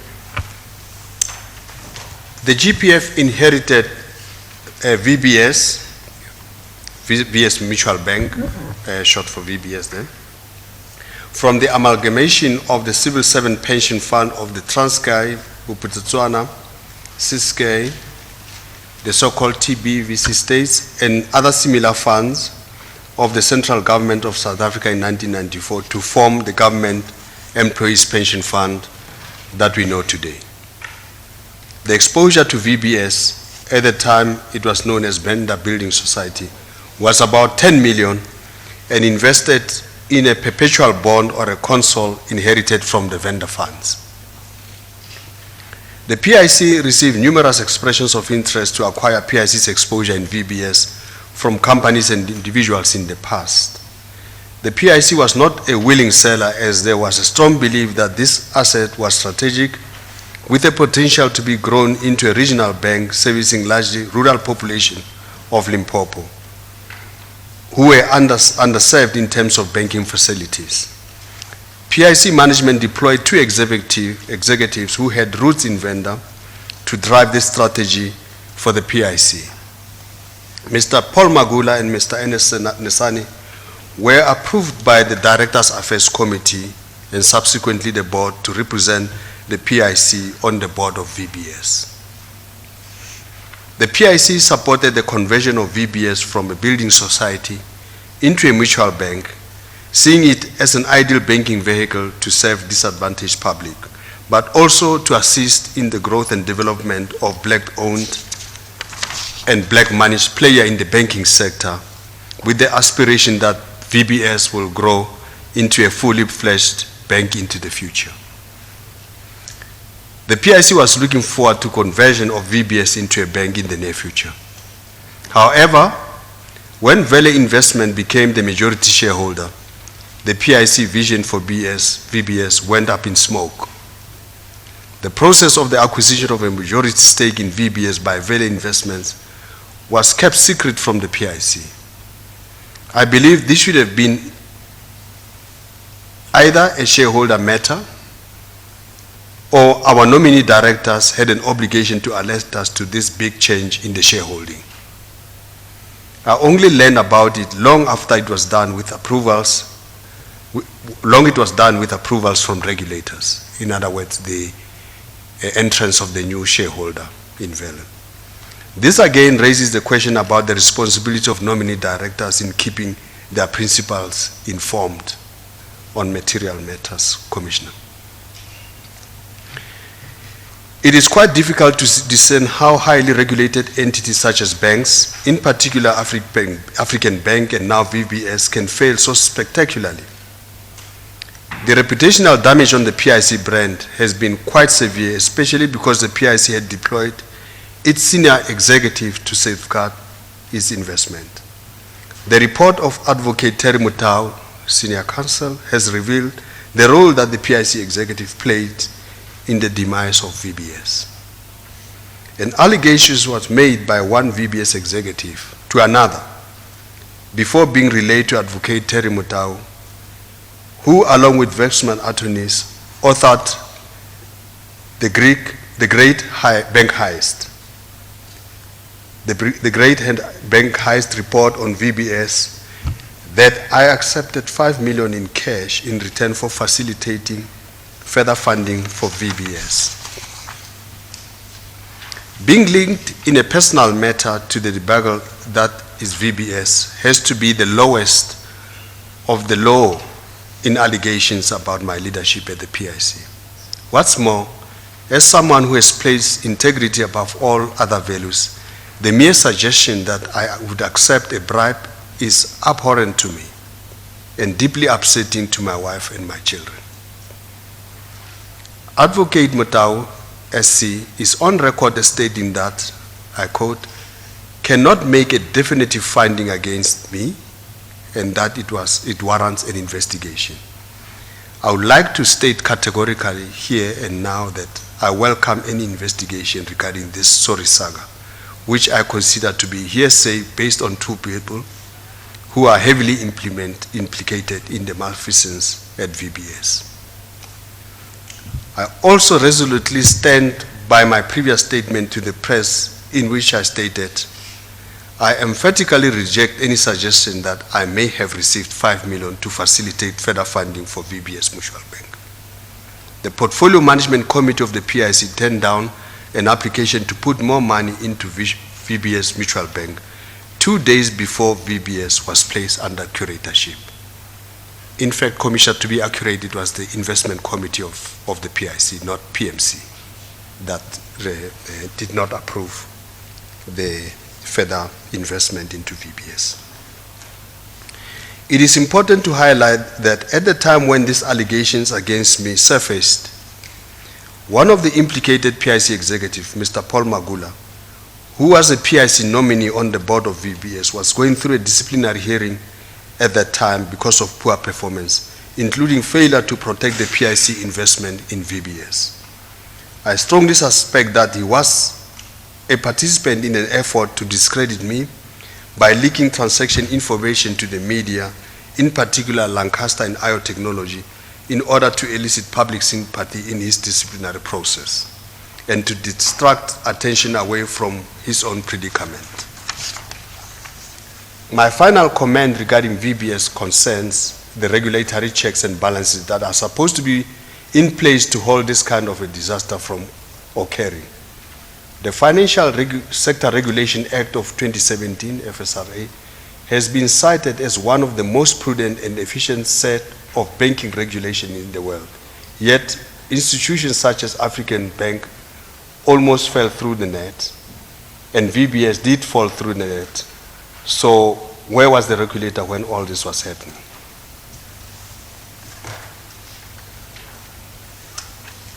No further questions, Mr. Commissioner. Yes, Mr. Mahar. Thank you, Mr. Commissioner. No, Dr. Matjila, my questions relate more to appointment of PIC employees onto investee companies, in particular Mr. Nesane and Mr. Magula. I provided yourself and your counsel as well as the commission, and this is common cause, with submissions that were made to the Director Affairs Committee. That is on the 29th of March 2012, and then what followed that is a submission made to the board on the 9th of May 2012. That's correct. In relation to the appointment of Mr. Nesane and Mr. Magula. And I see that you were a signatory to both these, or to this submission. That's correct, Commissioner. And this was when you were still Chief Investment Officer. That's correct. And Mr. Masilela, CEO. Yes. Now, I just want to understand how, and you mentioned it in your statement, that both Mr. Nesane and Mr. Magula have roots in Venda. Yes. And was that the reason why they were appointed onto VBS board? That's one of the reasons, and also their experience in the financial sector that they've been exposed to. Mr. Nesane was in the Isibaya team responsible for transactions. I think he was a senior analyst at that time. And Mr. Magula also, Mr. Nesane also very senior in the legal department, supporting investments, providing legal support for investment team. So we saw them as appropriate candidates to fulfill that role on behalf of the PIC on the board of VBS. Okay. Now, Mr.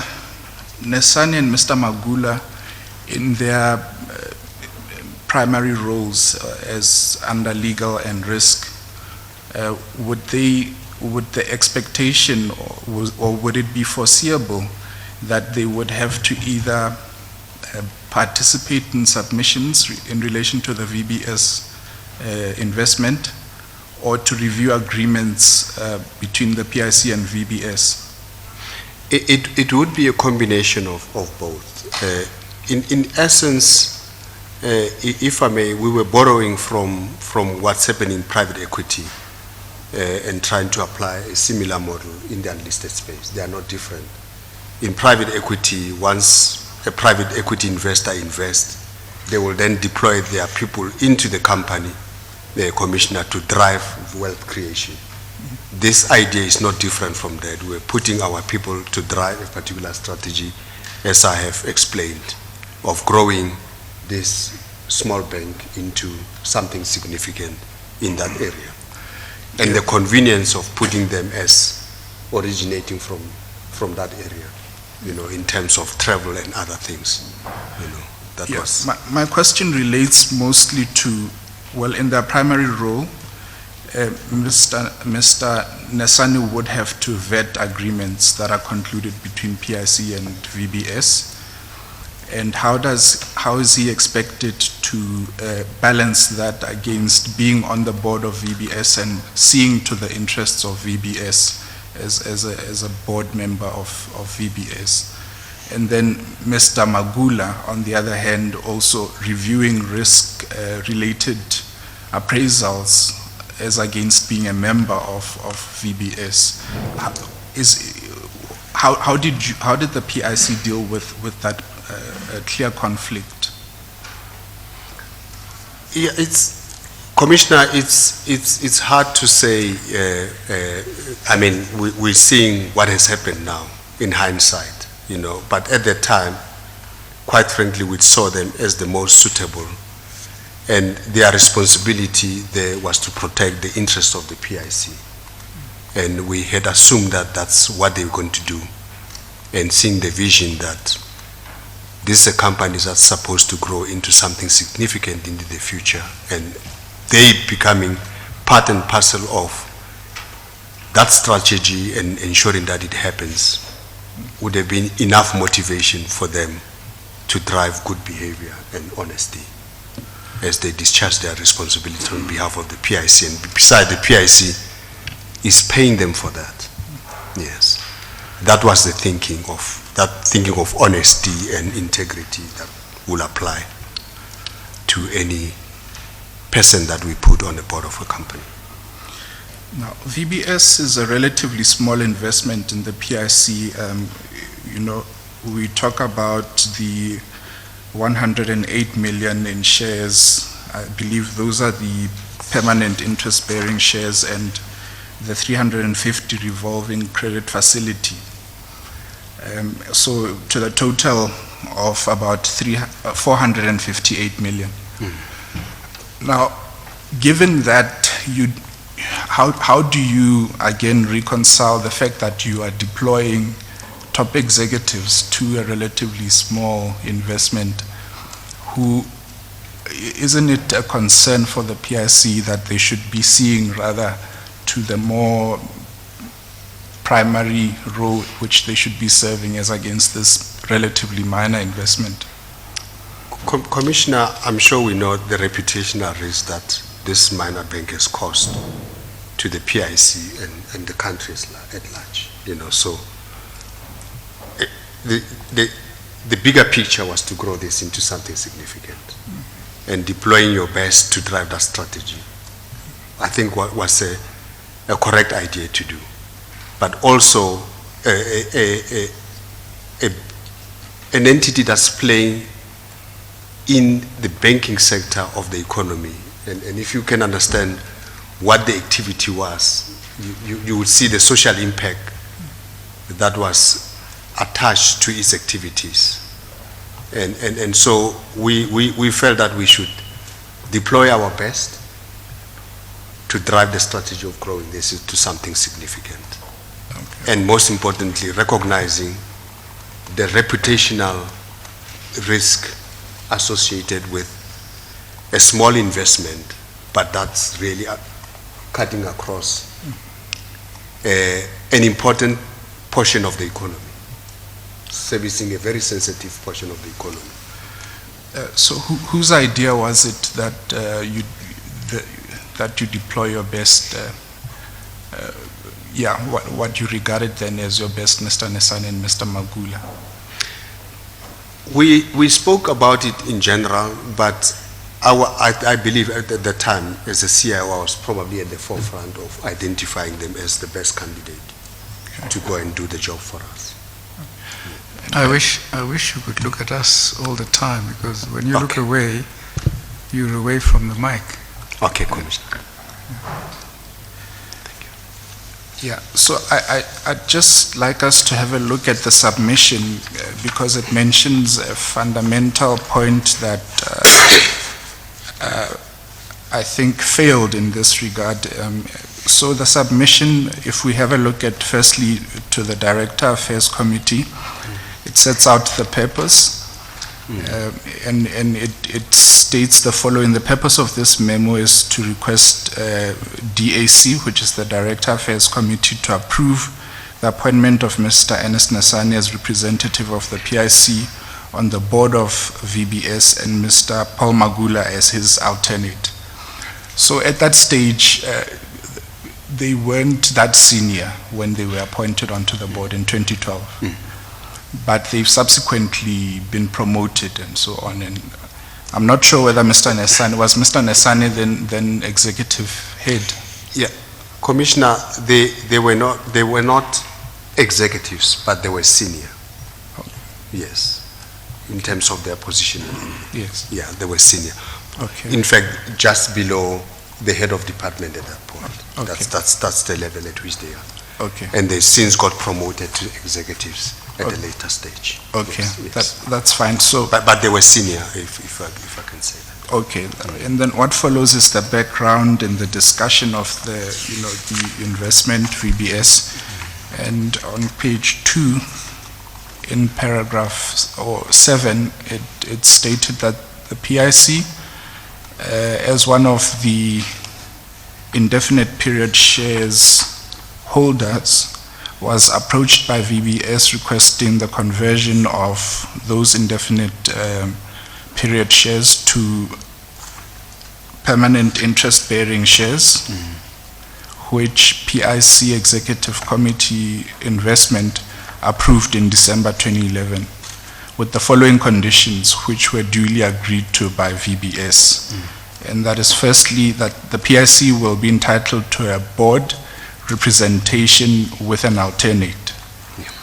So that's the important part that I wanted for us to look at. Yes.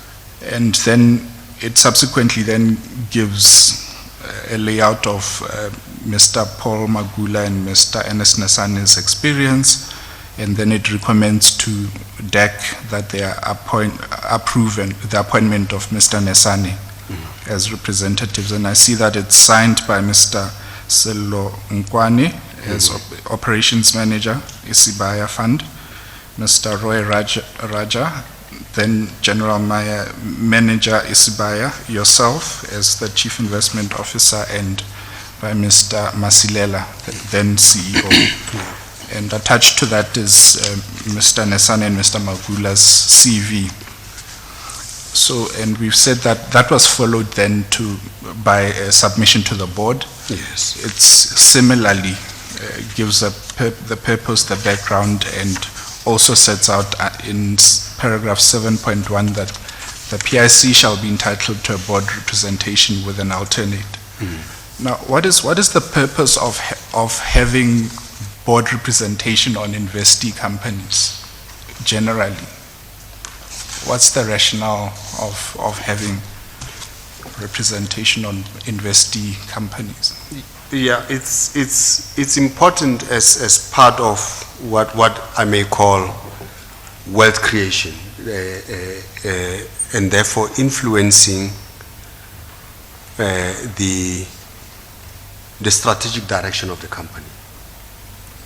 And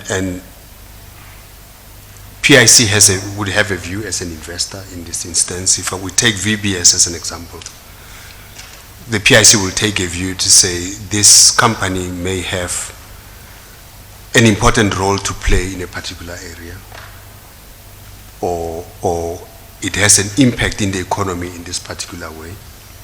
And our strategy insofar as investment return and sustainability through environmental, social, and governance issues, may require certain governance interventions to drive this company in the right direction. And it's not going to benefit the PIC only, but that intervention will benefit the wider stakeholder base, including other shareholders. And therefore, it becomes important to then put someone that will assist in driving that strategy. But they are not there to dictate the strategy of the PIC. They are there to act in the best interest of the company once they are on this other side. But we hope that that influence will come in one or the other, so that we are able to achieve long-term sustainability and the returns that we require. That is, in essence, what we would like to see, driving good governance, which drives better returns. So driving good governance and strategy. Is there any other expectation from the PIC with that comes with that representation? The expectation it's I mean, and I think we said this yesterday, it's on the reporting side to keep PIC informed, because a PIC employee is there on behalf of the PIC because they get paid by the PIC.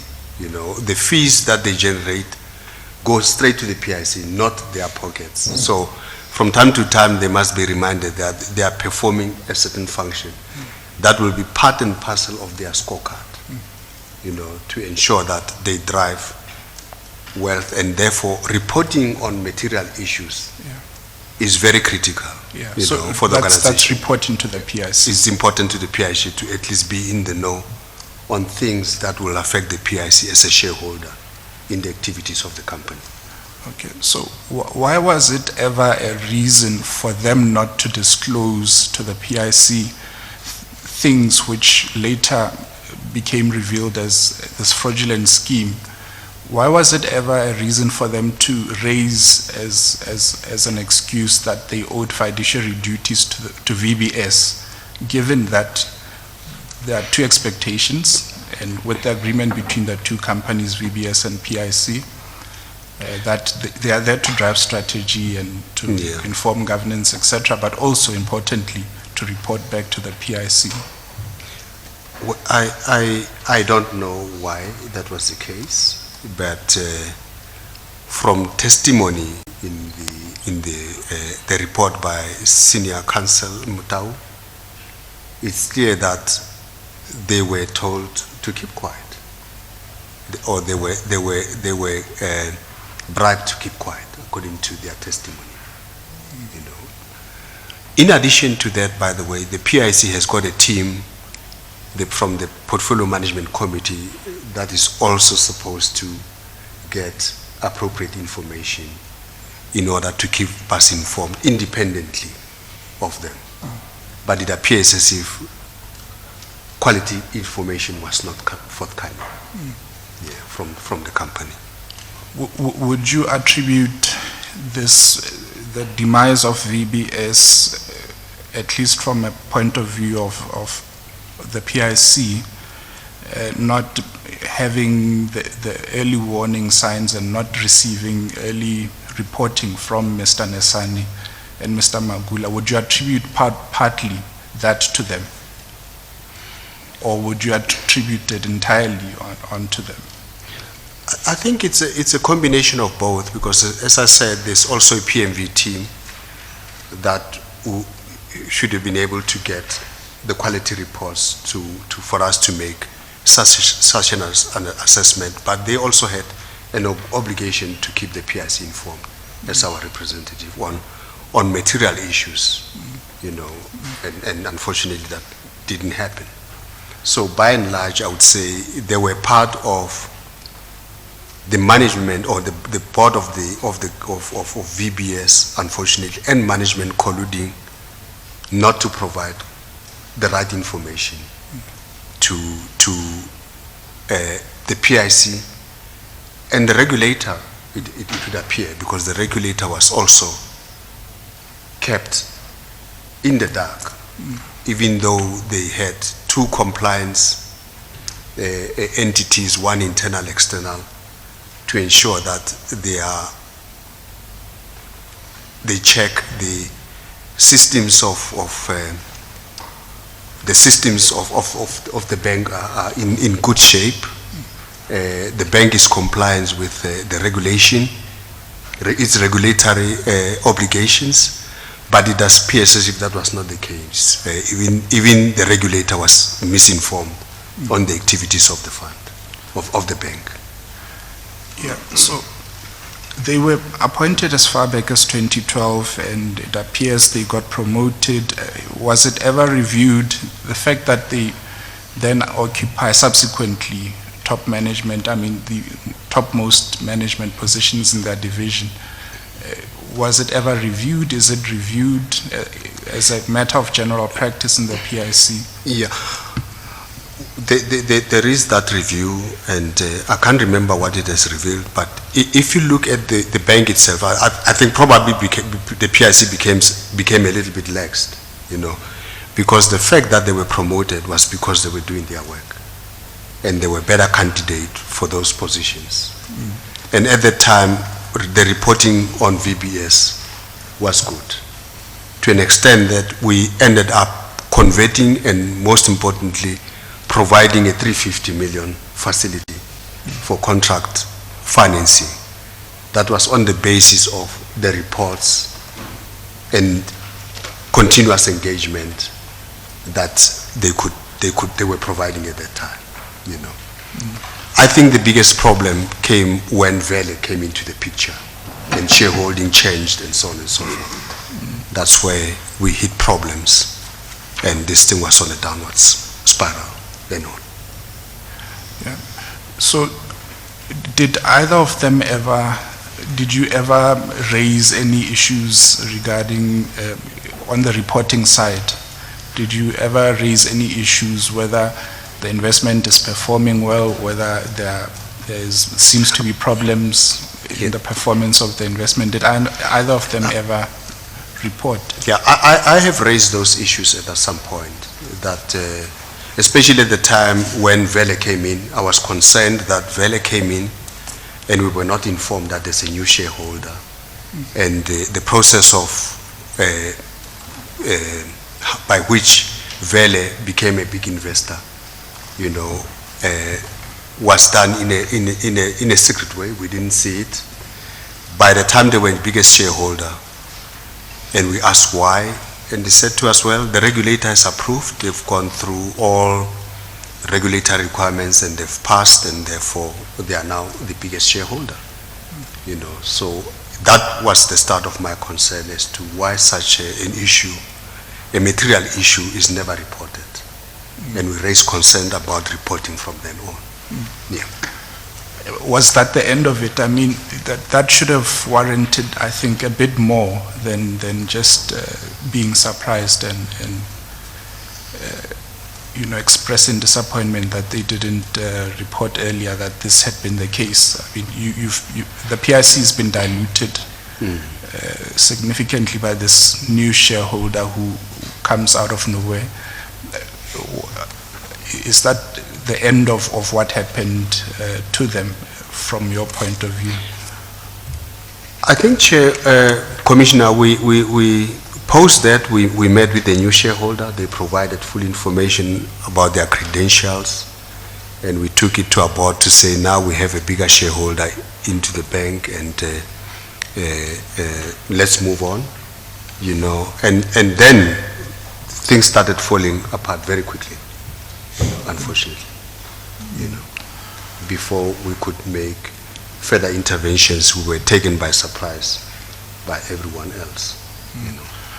Yes, of course, this takes us back to the conflict that's there, because in the two masters that they are now serving, they are receiving bribes and a better incentive, so to speak, and that is surely a risk that you should have seen. And I'm not sure what has happened subsequently after the demise of the PIC with board appointment nominees, and whether the fact that you've got particularly assurance providing directors in the PIC, one from risk, one from legal, whether that is not a concern, that, you know, they would have served better. And we know with the evidence that's been provided to this commission that Mr. Nesani went further by subordinating the 350 million facility, you know, dishonestly, because he inserted clauses in that agreement which shouldn't have been there, or which were not approved by the PIC. Commissioner, I accept that, but it would have been difficult. You know, if we have regulators whose job is just to check the banks on a daily basis, and they file all kinds of information called DI-900s, I think, you know, those things get filed to the, you know, to the regulator. It's one of the most regulated sector of the market. And you have auditors that are conniving with them on top of that. So the regulator is in the dark. You know, we are in the dark. I'm not sure how we would have known that there is this connivance and there is this these things that are happening within the bank. You know, I think it's almost impossible to detect that if you are not within the bank. And those who are within the bank are not telling you because they are part of the system. It would have been extremely difficult, unfortunately. Would you be prepared to take responsibility for appointing what turned out to be bad apples No. onto the VBS board? No, I think we were quite transparent in terms of who we want to appoint, and the process of appointing, moving from the PMC right up to DAC with full information about the candidates. Yeah, but given this conflict, which should have been dealt with at least within the PIC, this conflict that exists between fiduciary duties owed to a board on investee companies board, and on the other hand, duties of reporting to the PIC as a deployee. Yeah, those are matters of the board. I think we've been transparent. No one in the board said, no, we don't like this, you know, at that point. They never raised it at that point. We were all happy that these are the best candidate we have to deploy on this bank.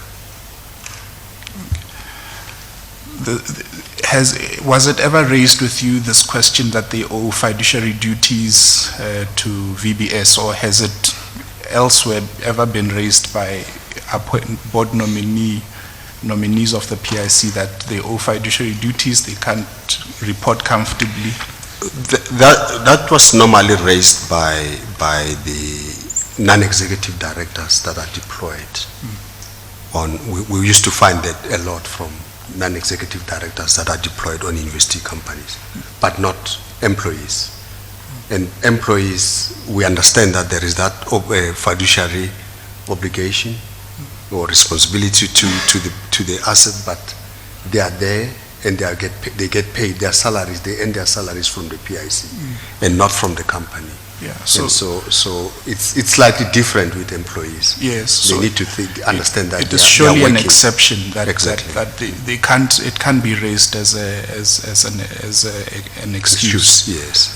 Similar to maybe the analogous position of a proxy being given a mandate to go vote in a particular way. You can't come back to your principal and say, but I can't tell you what happened because I owe fiduciary duties to the company. You're there on the ticket of your principal. Then, in relation to the allegations against you, we know that Mr. Popi Mukudubwane is the person that said to the Modau investigation that he was told by Chairman Matodzi, the VBS chairman, that the 5 million in the suitcase that he gave to Mr. Matodzi was to be given to you. But we know that that is an untested allegation. But Mr. Mukudubwane gave that evidence under the protection of that act. I think it's FISRA, or So, what did he have to? What did he stand to benefit disclosing this to that investigative team? Why would he mislead them in relation to what Matodzi said to him when he gave him the cash? And why would Matodzi have said that to Mr. Mukudubwane? I'm just trying to find out about this allegation. Yeah. Commissioner, I don't know. I haven't met Mr. Mukudubwane. Is that Mr. Maku? I haven't even met him. I probably met Mr. Matodzi twice at the PIC when they were requesting a line of 150 to save them, and at Treasury when those discussions were then had at Treasury around the issues of VBS having taken deposit from municipalities who were part of that meeting. So I have no relationship or whatever. I mean, this now the other one that says I got a loan from the bank as well. I completely deny those. I don't have any relationship. I don't know them. I know Mr. Matsotsi, as I said, from those two meetings, and further on nothing. I don't know what he was standing to gain, or whether it was part and parcel of damaging my name. I guess that would be the main reason, just to drag my name in the mud. Yeah, and you say that this has been a matter of great concern to yourself and your family. Have you considered taking any legal recourse against people? Have you reported a crime in relation to the besmirching of your name in relation to the... We are working on that. That is a process that will be dealt with after the commission. Mr. Commissioner, I have no further questions. Thank you.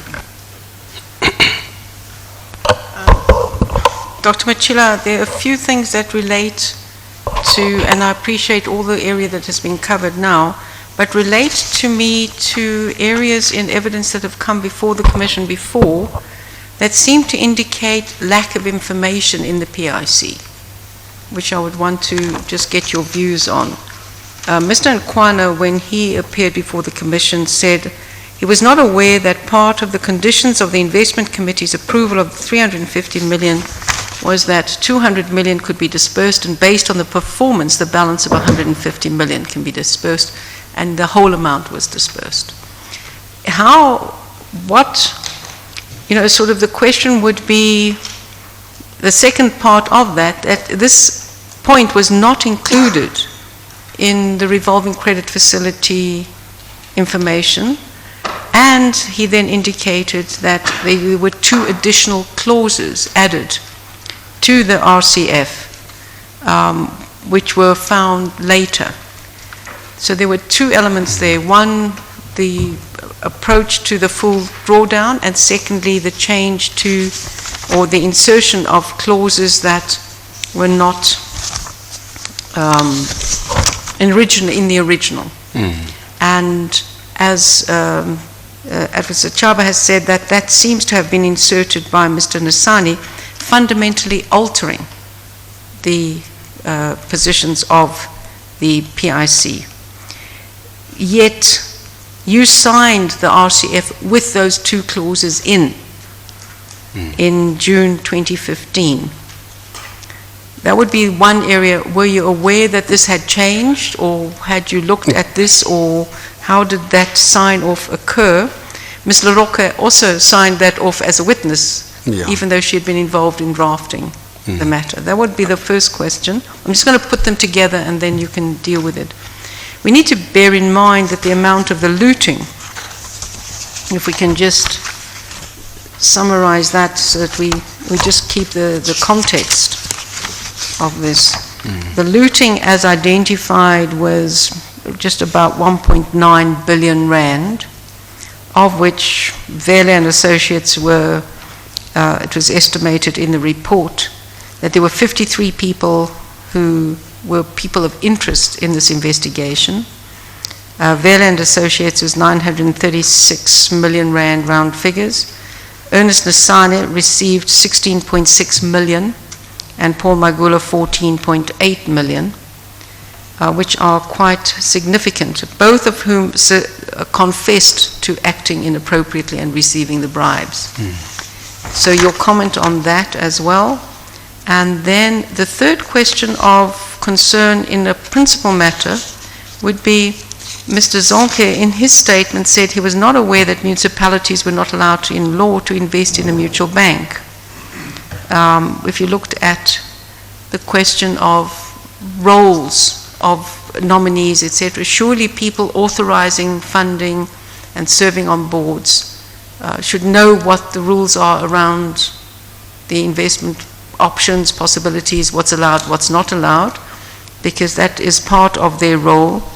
And then my final question is, do you have, or is there an induction process for board, not people to serve on boards, whether they are employees or not? Because I think there is some contradiction between the role and fiduciary duty, whether or not a person is a PIC employee or a non-executive director. Whether, how that reporting line takes place, and whether you as the PIC, I think I've raised this before in a discussion, whether you as the PIC have a side agreement with the investing company, so that if we put somebody on the board, there is a clear agreement that part of the investment, part of the conditions of that investment, and a person serving on the board is that they do have a responsibility and role agreed between both entities for reporting back to the PIC. Because otherwise I think that individual may well be exposed to inappropriate reporting in terms of fiduciary duty to the entity that they serve, and can in fact hide behind not reporting back to the PIC. Have you looked at that? Have that been considered by the PIC? And those would be my additional questions with this regard. Obviously, perhaps also just tell us a little bit about who Vela is, given the role that they played in the demise of this bank, as well as whether you were aware of Mr. Magula having front companies and Mr. Nesane's front company. Mr. Nesane, the information from Mr. Naidu, the Deputy Governor of the Reserve Bank, was that Mr. Nesane's front company, Makayo, is the advisor to the vendor King. Were you aware of any of these things, or when did you become aware of them? Thank you.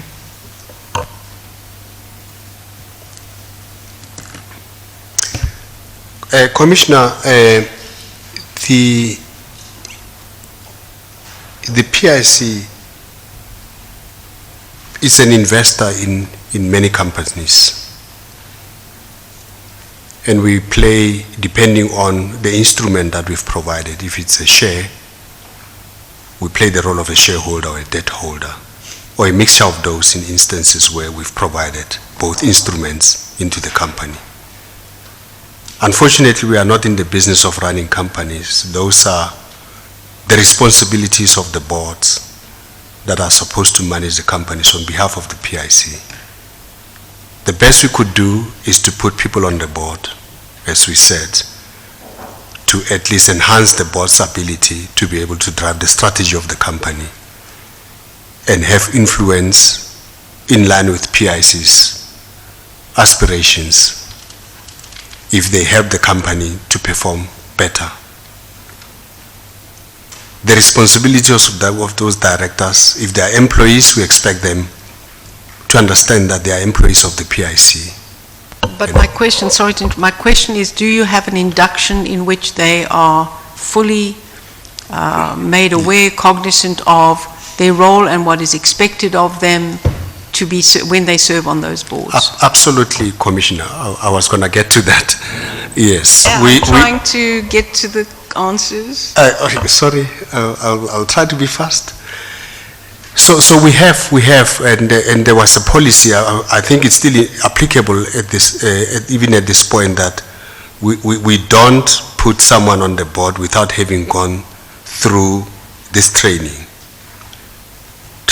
And this training used to be offered by an independent service provider to induct our nominees on duties and responsibilities of directors before we deploy them. That was the practice. So sorry, all of the people who you have deployed have been through such training? I expect them to have gone through that because it was policy at some point, or practice. I'm not sure if it was converted into policy, but it was practice that we put together quite a while back.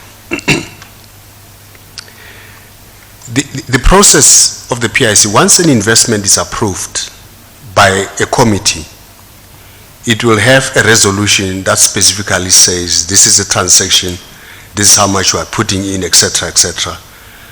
Legal has to translate that into legal agreements. So a revolving facility that says that it must be ring-fenced and so on and so forth, the legal agreements are supposed to capture that. Once those are negotiated and finalized, legal will write to us as executive, and it will go through a number of divisions and certain executive heads to say, we have reviewed these contracts. They capture the resolutions of the board, and here are the salient features of, of this contract. Key clauses are this and this and this, and we recommend that you sign the legal agreements. That is the memo that normally comes to me, and it will pass through the person who's responsible for the deal team, before it gets to the office of the CEO or someone who will sign off on the legal agreements. And on the basis of trust, I do sign these legal agreements. And the statement by the witnesses that were here, Ms. Brenda Mdluli, said that the execution copy that, or the copy that she saw, didn't have those clauses. It was complying 100% with the resolution of the committee. Also Ms. Leroge. And they said they were surprised when this was the final execution copy that I signed had been altered to subordinate our instruments and so on and so forth. In fact, when the VBS went down, I was disappointed, but I kept saying to myself, but at least we only lost 108 million. It came as a shock when I was told that, in fact, the 350 has been subordinated as well, it's gone. Because my understanding was that the legal agreements are saying that facility has been ring-fenced. So, again, it's an issue of fraud more than anything else that is very difficult to detect when it's performed by people who you trust and are supposed to be performing that. It Just also on that, linked just to on that question of the alteration, was there an internal investigation by the PIC, given that this then became clearly an inserted two clauses that fundamentally altered the rights of the PIC? Did you investigate internally how that occurred? Commissioner, when I left, we were busy putting together the terms of reference for an investigation into circumstances around VBS, and most importantly, the role that some of the or PIC employees have played, those that we are aware of, and probably even those that we may not be aware of. This is, I understand, the report that was finally done by a company called Nexus, but I was in the process of putting together terms of reference of this investigation to cover all those aspects to understand where the problem came from. And the issue of looting, again, is quite difficult. Nobody saw it. We only now, all of this are revealed through a thorough investigation by the Motau Commission. I don't think PIC is not different from other stakeholders that lost money in this. The issue of munis, this is the meeting that I attended at Treasury to understand what was going on around challenges with VBS.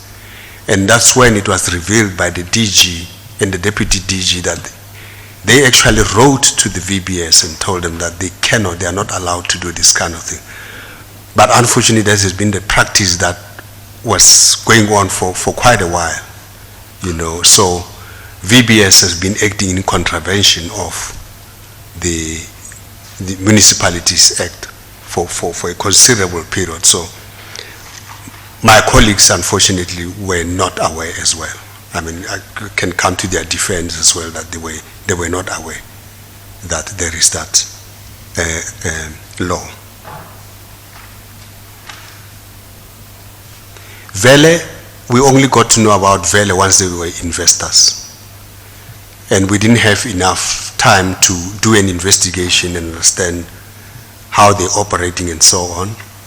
And they basically told us And of course, that would be true that they've been approved, because they can't just be shareholder without approval by the regulation in terms of their ability to hold such a big position in a bank.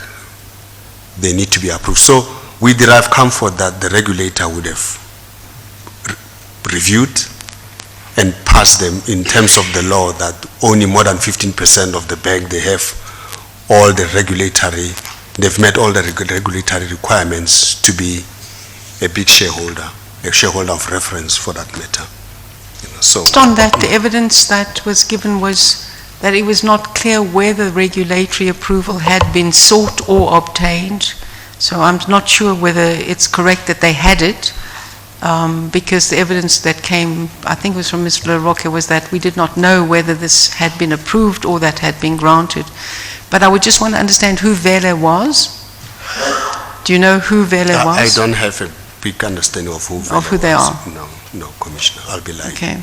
Perhaps, Advocate, you could just check into that so we know who Vele comprised. And perhaps just as you're answering, whether there was any attempt by the PIC to recover money from Mr. Nesane and Mr. Magula as they were PIC employees at the time? Commissioner, all these things happened in the second half of last year. And so at the time when I was saying the terms of reference of a full investigation was being done, I was shown the door, and I don't know what happened afterwards.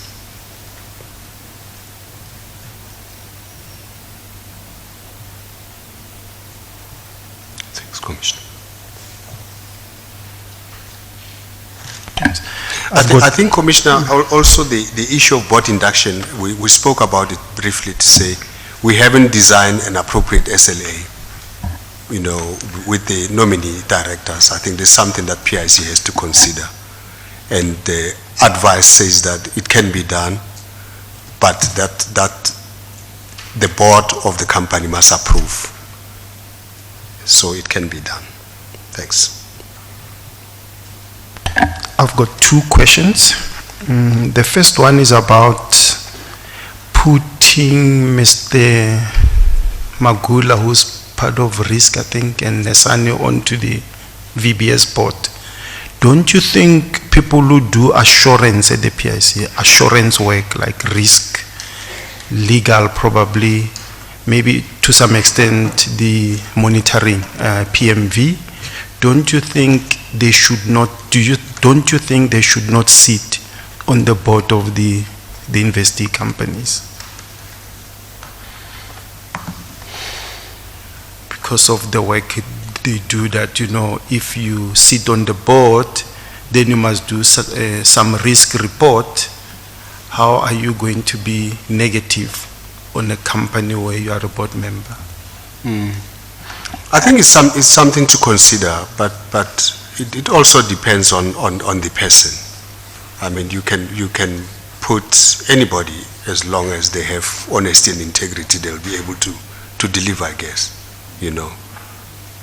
And for PIC as an investor, I would have thought that all my colleagues know what the bigger vision is, the role of the PIC, and their role in being directors of investing companies on behalf of the PIC as part of and parcel of their work, as opposed to driving any other agenda other than that of the PIC as employees of the PIC.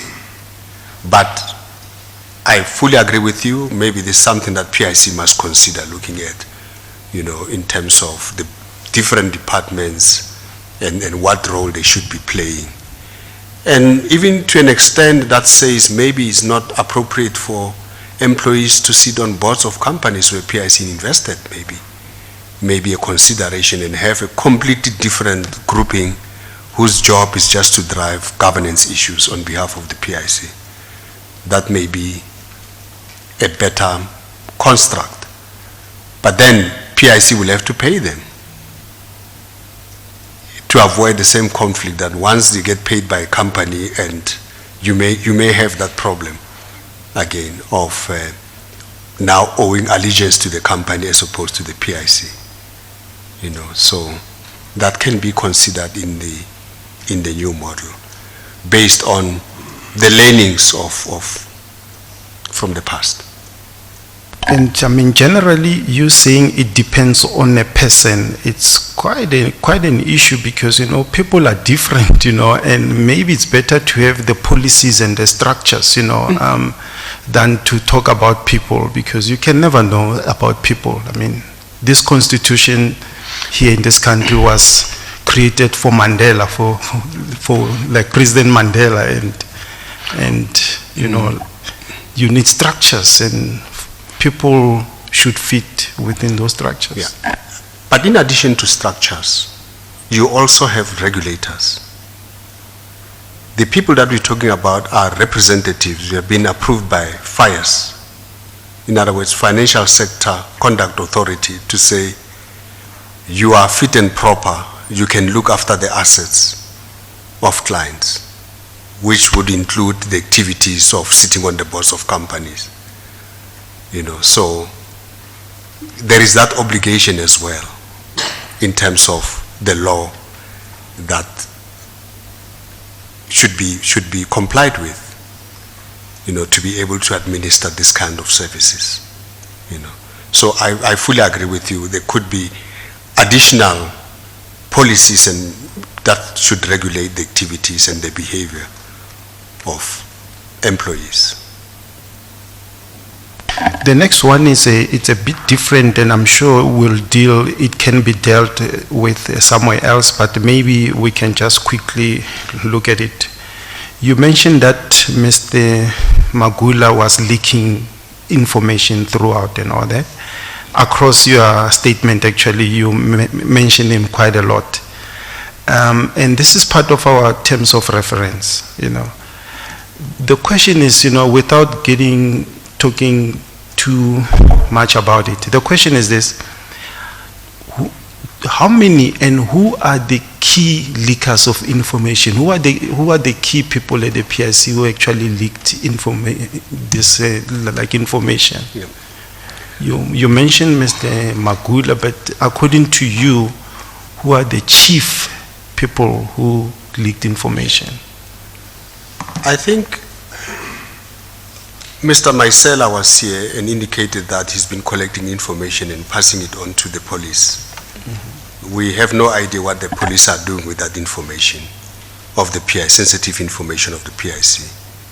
There was a disciplinary hearing of Ms. Matebula about leaking of board minutes, the so-called doctored minutes and so on, which found themselves in the public domain as well, for some reason, So those for me are areas in the company secretariat who are the custodians of sensitive information versus risk who also are exposed to company sensitive information around deals. So this would be the three, you say the key three people. This actually would be the areas where there's possibility of leaks. Mm-hmm. Yeah. Okay, all right, thank you.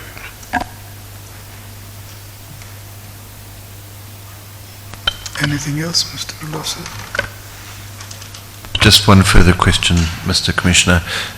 Doctor, much of this discussion is centered around conflict of interest of PIC nominee directors serving on investee companies' boards. And one can, of course, appreciate the issues that arises and brings up. But what I want to ask you is, in this particular instance of VBS, insofar as Matjila and Nasani were concerned, were their actions, in your view, derived from a conflict of interest, or was it just plain dishonesty? I think it's plain dishonesty to a large extent. We have a conflict of interest policy that everyone is expected to sign off. And I'm sure, because it's done annually, they do sign it as well.